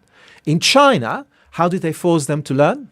Well, strong party discipline, internal accountability. If you didn't deliver the targets, you were sacked as a civil servant. I don't think if you're here, the nephew of a minister, you will ever be sacked. In Ghana, it had to become via the democratic transition. So allow me to interject and ask a question with that. Then, some of these policies that I'll give you an example. Here in Kenya, with the funding that came from the international institutions, the IMF and the World Bank, there were certain, what do we want to call them? Conditions that came along with that. The Kenyan way, conditionalities. Reduce your workforce, get rid of subsidies, get certain things done in a certain manner. We're going to give you this funding, but we want to make sure that certain things then fall in place. Through that, when there are these conditions that hang overhead, right? Because it's really not a condition, more like putting the arm behind the back and saying, do it, or we're not going to be able to help you in this manner. Do you see a throughway in all of this? That when you clearly, we're at a point, it was at a point in Kenya whereby in order to fulfill the fiscal year, the budget, to finish that, funding was required to finish that. And this is for paying overheads. This is for paying salaries, right? In order to finish that, you needed this aid. From an external source, it's then also saying, well, in order for you to do this, then reduce your budget. It's too big, number one. Number two, get rid of this subsidy thing. Number three, sort out things here with education and that. Can you find a through way with the throttle around your neck? Can you do that, in your opinion? So the interesting thing is that, that if you look at the countries that were quite successful, and I'm thinking of Ghana, it was an early structural adjustment one in the early 1980s. Indonesia used the IMF very smartly. Bangladesh, several programs, used the IMF very smartly. And why I'm actually getting to this point is a bit like using it smartly, is that, economics, and especially about growth and development, anything goes doesn't exist in economics. You can't just do anything. At the same time, I think we've learned that to be able to grow an economy, there is not a single narrow recipe, but it tends to be a little bit of a broader space. Okay, maybe in the 1980s and so on, the periods that you refer to, maybe the recipes were a bit small. But no, I'm talking about now. Yeah, exactly. Okay, no, that's an interesting thing. That's why I actually say, there are certain things. There is no economist that will tell you that you can actually, get back to growth without some form of macroeconomic stability. You'll need to be able to do it. Now, there's two ways of using this. You could say, they impose all the conditions onto me and so on, and some are right or wrong. Countries that I've seen being smart, they carefully think through what the kind of underlying deal is that they make around that, and they're very smart. So historically and even now, you see countries getting these conditions that actually probably your Ministry of Finance or your central bank probably approves of. But they find it quite useful to have the IMF impose it because politically it's very difficult. Okay, in a way, the way to think about the IMF in that sense is a little bit like an extension of an independent central bank. You just need somehow, there is some constraining factor because politics sometimes can't deliver the sources of stability. And where you said at some point you need to go for a cash budget. At some point, whether I live in Britain or in Belgium or in America, I have to at some point look at my fiscal situation. And as a small country, I come from Belgium, as a small country, it's a bit like Kenya, we can't improvise as much as, for example, the US can do itself. So, to keep your macroeconomic stability, you need to certain things. So the smart players, they think very carefully about, and actually they use the international financial institutions to help to deliver something that's very difficult politically. So if you look historically at Ghana and Indonesia and Bangladesh, that's how they used them, to occasionally help to stabilize the system, because it had to happen, even when it's politically very hard to do. And so you become part of it. So actually, in that sense, I would say it becomes a bit part of that elite bargain as a way of sustaining the stability.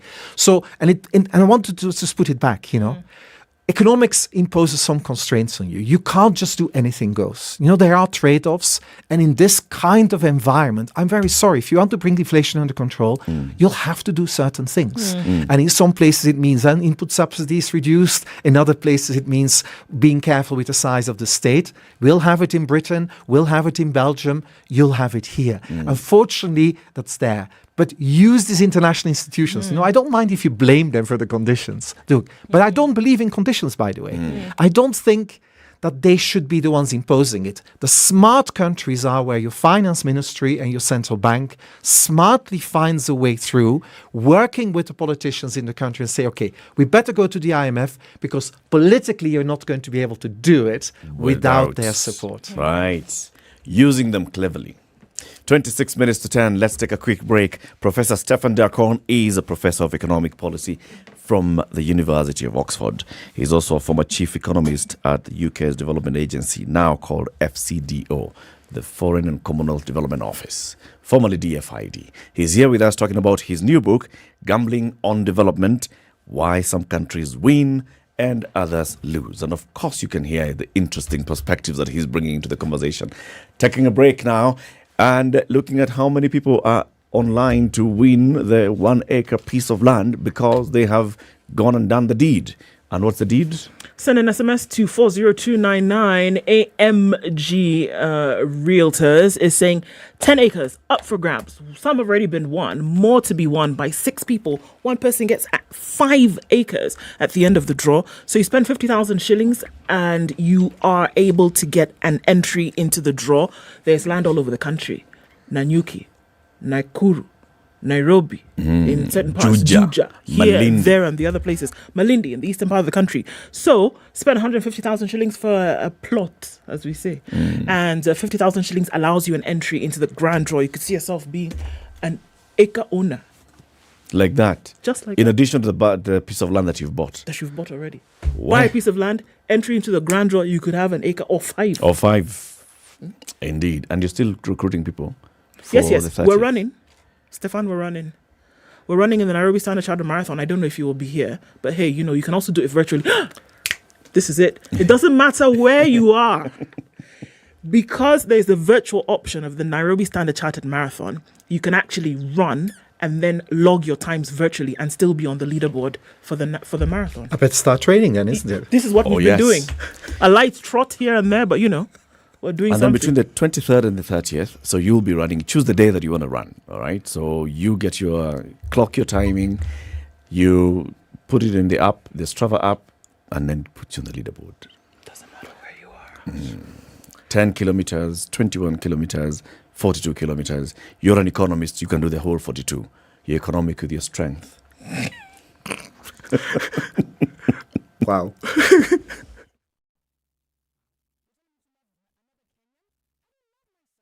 Three, 2. Everybody, welcome to Kenya's biggest conversation. Heri Latifa, Kismuga, Madam Du, nimesalamia wote sana. Tumepokea salamu, asante sana. Hapa Garissa today the weather is very good, only that baridi inatupeleka mbio sana. Sasa baridi ni degree ngapi hapo? Hata sijui lakini madam tunakauka sana. If you want to follow the money trail, you've got to think like a thief to be able to catch that thief. A slap from a friend is better than a kiss from an enemy. You remember the kiss of Judas Iscariot? Iscariot. Yes. Is the one that imetuweka kwa hii mashida yote na mataabu. Kwa sababu of that kiss. Yet the slap of Jesus Christ when he slapped those guys wenye walikuwa wanauza mboga ndani ya kanisa took them to heaven. The Situation Room, Kenya's biggest conversation. All right, the sun will peek through those clouds in Nairobi. We will see highs through the day of 26 and lows of 14. 18 and sunny in Nakuru, highs of 25 and lows of 12. We'll see lows of 13 and mostly cloudy in Nyeri at 19. And it's 18 and sunny in Eldoret, highs of 24 and lows of 12. 27. Rainy in some parts of Mombasa, highs of 29 and lows of 22. And we'll see lows of 24 in a somewhat rainy Malindi at 27. 23 and sunny in Kisumu, highs of 29 and lows of 17. And we'll see lows of 14 in a sunny Kakamega at 23. It's 24 degrees and sunny in Kampala, highs of 27, and 30 will be the high in a sunny Dar es Salaam at 27. 21 degrees and sunny in Johannesburg, highs of 29 and lows of 14, and it's raining in Lagos at 24, highs of 30. Highs of 32 we'll see in Kinshasa, mostly sunny at 25. Let's look out into Beijing this afternoon already. Monday, 18 and highs of 19 and lows of 3. 9 degrees and sunny in Paris, highs of 19, and we'll see highs of 16 in a rainy London this morning at 13. Sunday night is clear in New York. Coming into Monday, we'll see highs of 20 and lows of 10.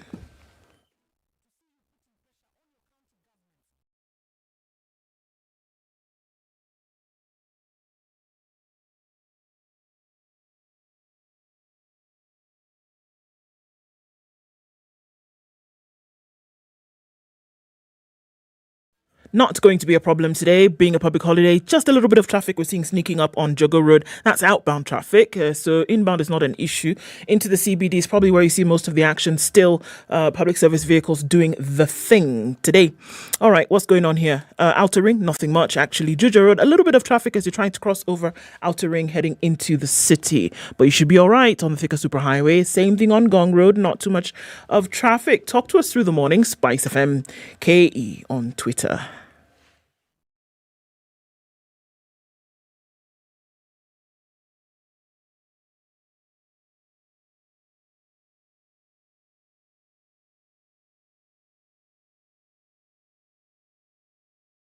Mature, intelligent talk every morning.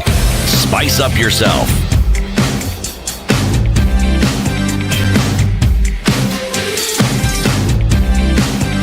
Mornings done right. 10, it's Eric Latif and Nduoko. Our colleague CT is away today. Our guest is University of Oxford Professor Stephen Darkon, who is also the author of Gambling on Development, Why Some Countries Win and Others Lose, and telling us, well, from his own experience, this is what he's been able to observe. And he's put all that in a book, a very interesting one. So, Prof, just off what Ndu was raising earlier, in terms of how do you use the external factors to your advantage as a country. And then also going with what you had said earlier, you've got to look at your own internal circumstances and then decide what your internal circumstances are and then how you're going to use the external. Now, we have very many examples of very many good ideas and plans. Kenya, for example, is replete with perfect plans, perfect reports and strategies. The problem comes with the implementation where then things just are not able to flow. What is it that causes this? What is it that causes the inability to implement a plan? So, look, there will be several factors, but for me, the core one will be, and where you need to start from, is that implementations requires really that you want to implement it. Sure. And a very fundamental thing. We observe in a lot of countries across the world where policy statements are being made because they need to be made, but there's actually enough interest in the coalition of power, whether it's business interest, political interests, and so on, that say, well, we can't really do it. So we make the big statements, but actually we don't want to do it. So it comes back for me again, is that when you start observing why is there limited implementation? The first question you have to ask is it in the interest of those in power to actually implement it? And if it isn't, it won't be done. That's the fundamental thing.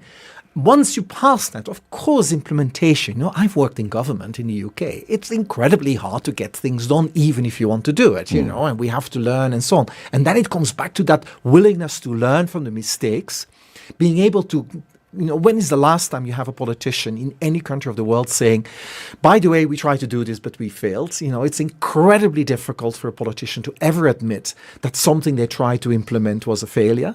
So you have all these constraints from implementation. But I come back to it, look at the underlying bargain, the elite bargain for power.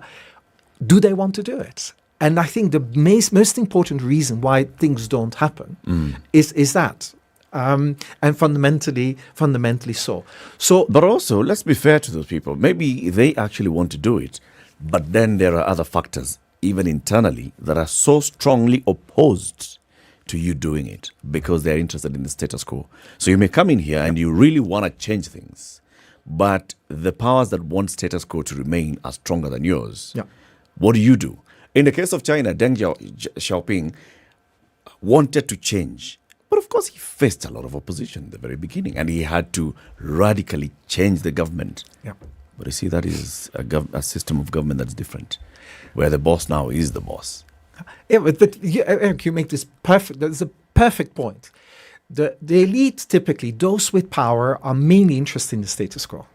Okay, so this is a bit like why I don't want to overstate this role of the one leader. The powerful, the effective leader is the one that builds the coalition for change.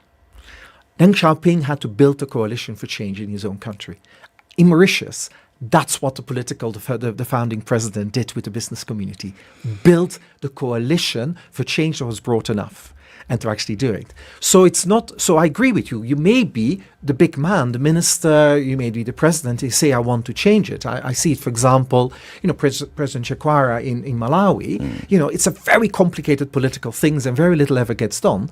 He, I think, probably wants change, but it's incredibly hard to get it implemented because the first point needs to be done, which is that coalition of power that wants to be done. So it's not about one person wanting to do it. It's actually, can you build a coalition of power that actually wants to do it? Can you overcome the business interest, the other interest in the politics and so on to do it? And actually, that's something. And when we look at successful countries that had an elite bargain for development and growth, that's probably what the common factor was. If we look at East Asia, in China, since the 1980s in Bangladesh, we got that. I would say in the 1990s, even in Ghana, that's probably what you got. And I think I see signs of here. It's better than it was 30 years ago in that respect. It's better than it was 20 years ago, and we've had, we can argue about whether Kibaki was better than Kenyatta was as president, but these are where it's been progressing. So you begin to get a better elite consensus that the idea of growing the economy in a sensible way, developmental to do it. And that's what you do it. So it's not the simple leader here. That's the task of the leader. It's actually built that coalition of people. Well, but the leaders that you've given as examples are leaders who actually had power enough to be able to bring people together into this so-called coalition.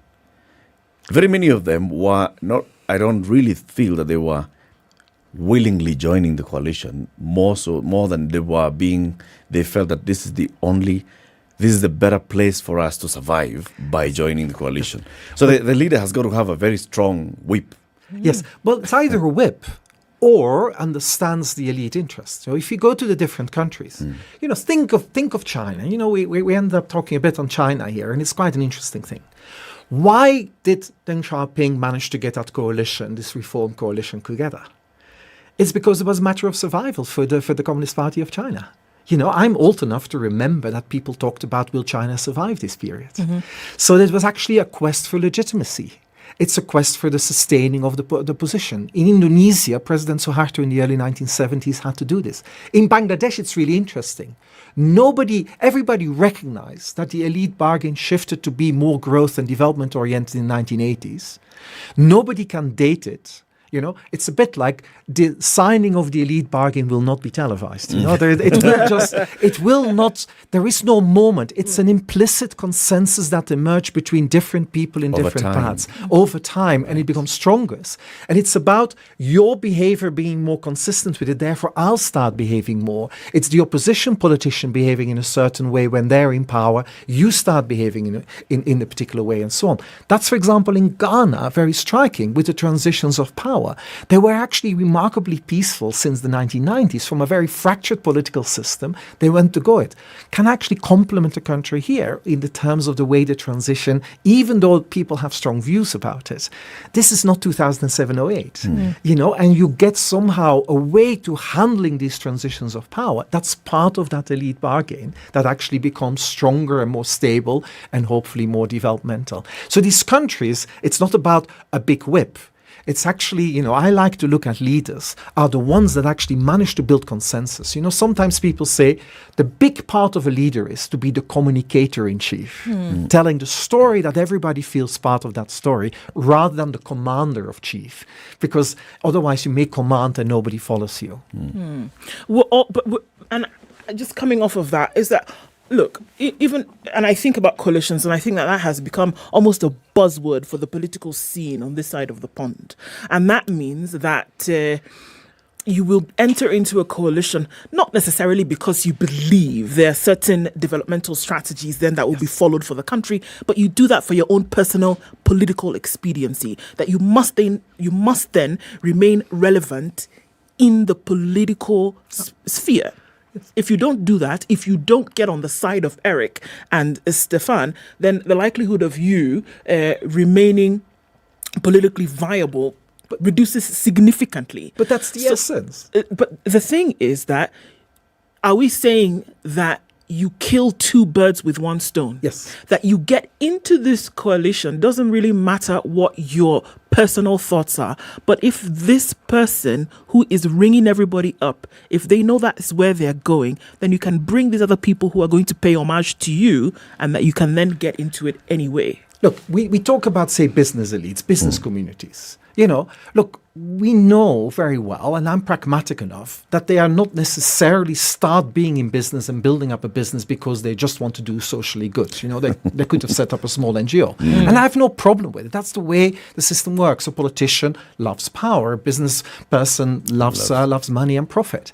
So the fact that these things coincide, that's for me pragmatism. That's basically recognizing that these deals they make with each other, they do it either for survival or because they see opportunities. But can I just stress, because my book is called A Gamble on Development. And the gamble is because what you said, Eric, earlier, that the status quo is very attractive. You know the status quo system. You know who you need to pay to get your favor. It's comfortable. It's comfortable. Yeah. The gamble comes with growth. And we see that throughout history, including in Europe, that growth changes who's part of the elite.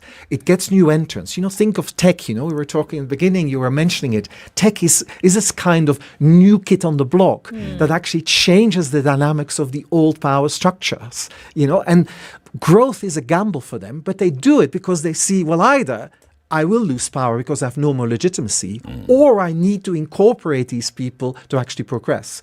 No, that's the big difference. For example, what happened in Indonesia, who had oil in the early 1970s, compared to Nigeria, who had oil a little bit later, where in Indonesia, they used the oil at the same time to kind of pay off the elites, it's a longer story, but also allow investment to come in, FDI from Japan, and build up a whole manufacturing industry and changing the elite structure. In fact, Suharto in the end lost power because of the growth and the changes that happened after the Asian crisis. And so he, in a sense, it is a gamble. It paid off for a long time. And I think in some countries, the status quo is so embedded and so comfortable that actually it's not a growth-oriented model that you then get. So and it's self-interested, it's survival, it's maybe seeing the money opportunity, and it's these things, you know, But you catch the golden beans in the end, is what you're saying. At the end, we could see it, and that's the gamble,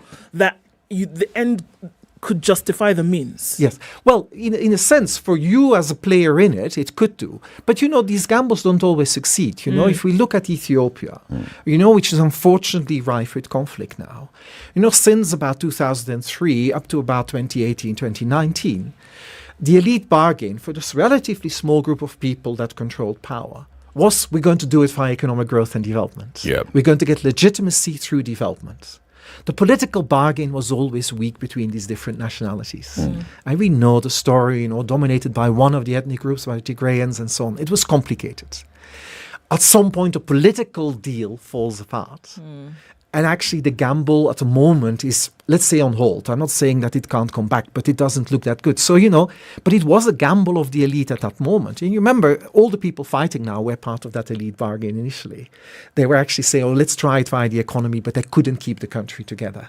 So, several of the businessmen that gambled on the growth there, they will have lost big way now. And so it's not necessarily a guaranteed success. That's why it is a gamble. Mm-hmm. For sure.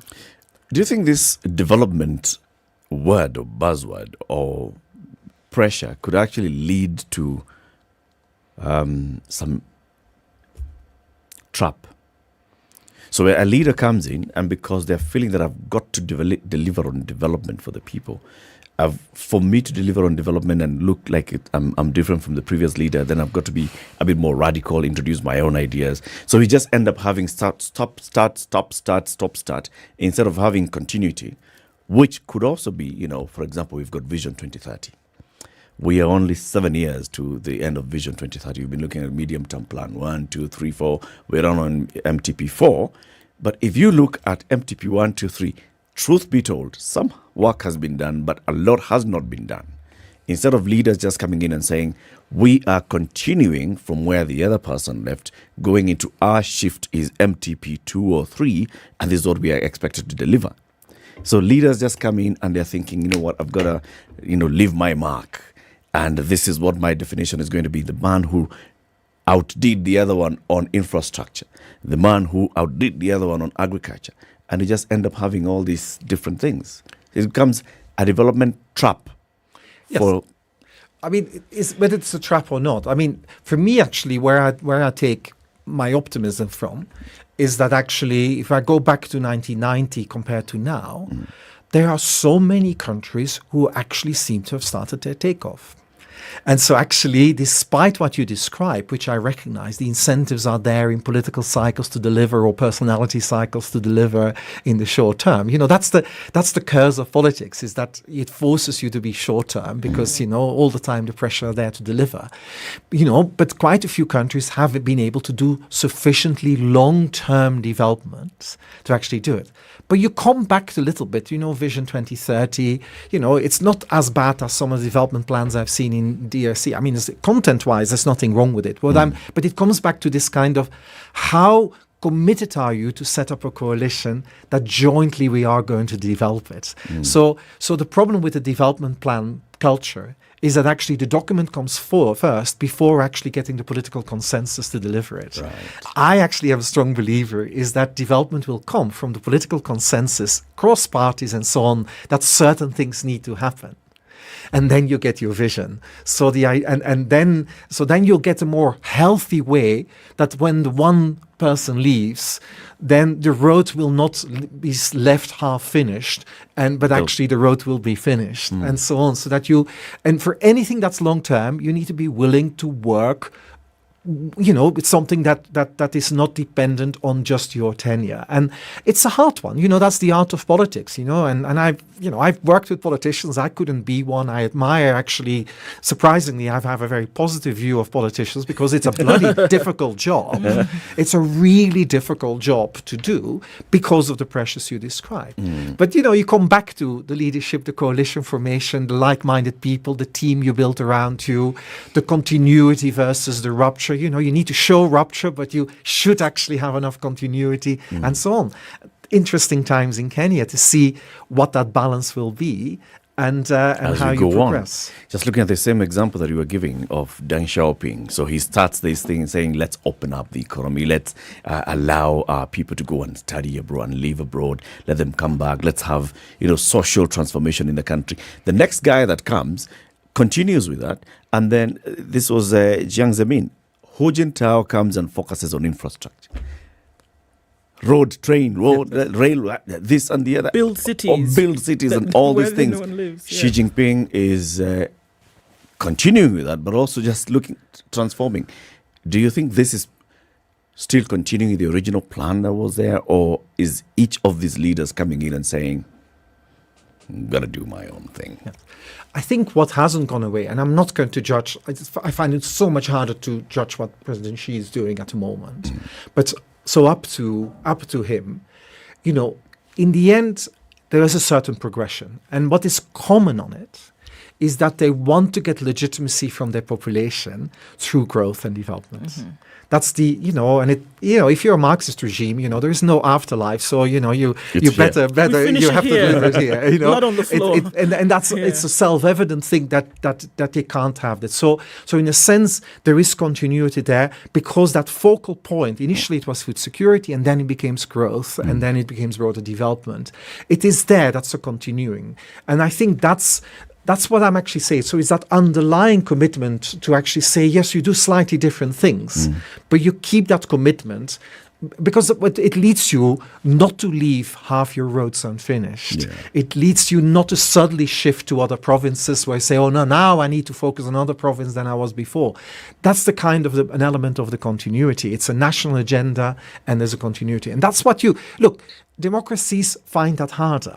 And I will say that. But it's not because of autocracy that they do it well. Some of the worst performing countries in the world are autocratic systems as well. So we actually say, in fact, in the book, I say for that early stages, it doesn't in itself matter that much. It's what you do with it, And if an autocratic system, you have to then really do it as legitimacy building.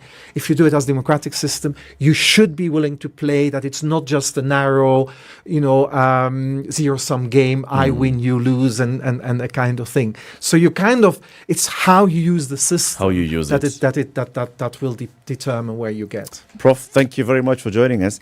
Quickly, in about 10 seconds, tell us where can one get the book? Or when is the book coming out? Just put some pressure on your bookshops. I know a few of them. So it's published by Hearst. There's several bookshops that normally buy the books from Hearst. I know they're in touch with them. So put a bit of pressure. If you can get your online deliveries happened as well, it's shipped from anywhere and it reaches quite quickly.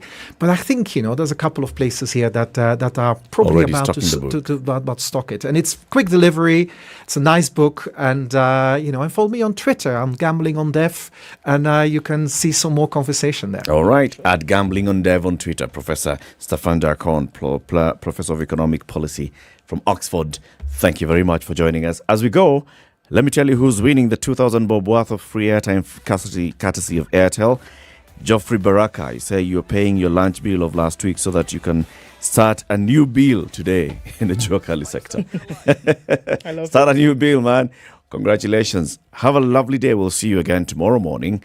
Tomorrow will be the International Day of the Girl Child. Well done. And we'll be celebrating what Mastercard Foundation has been doing. 10 a.m.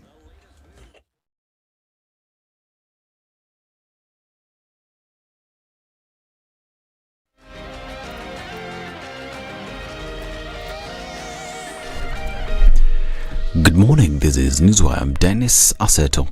President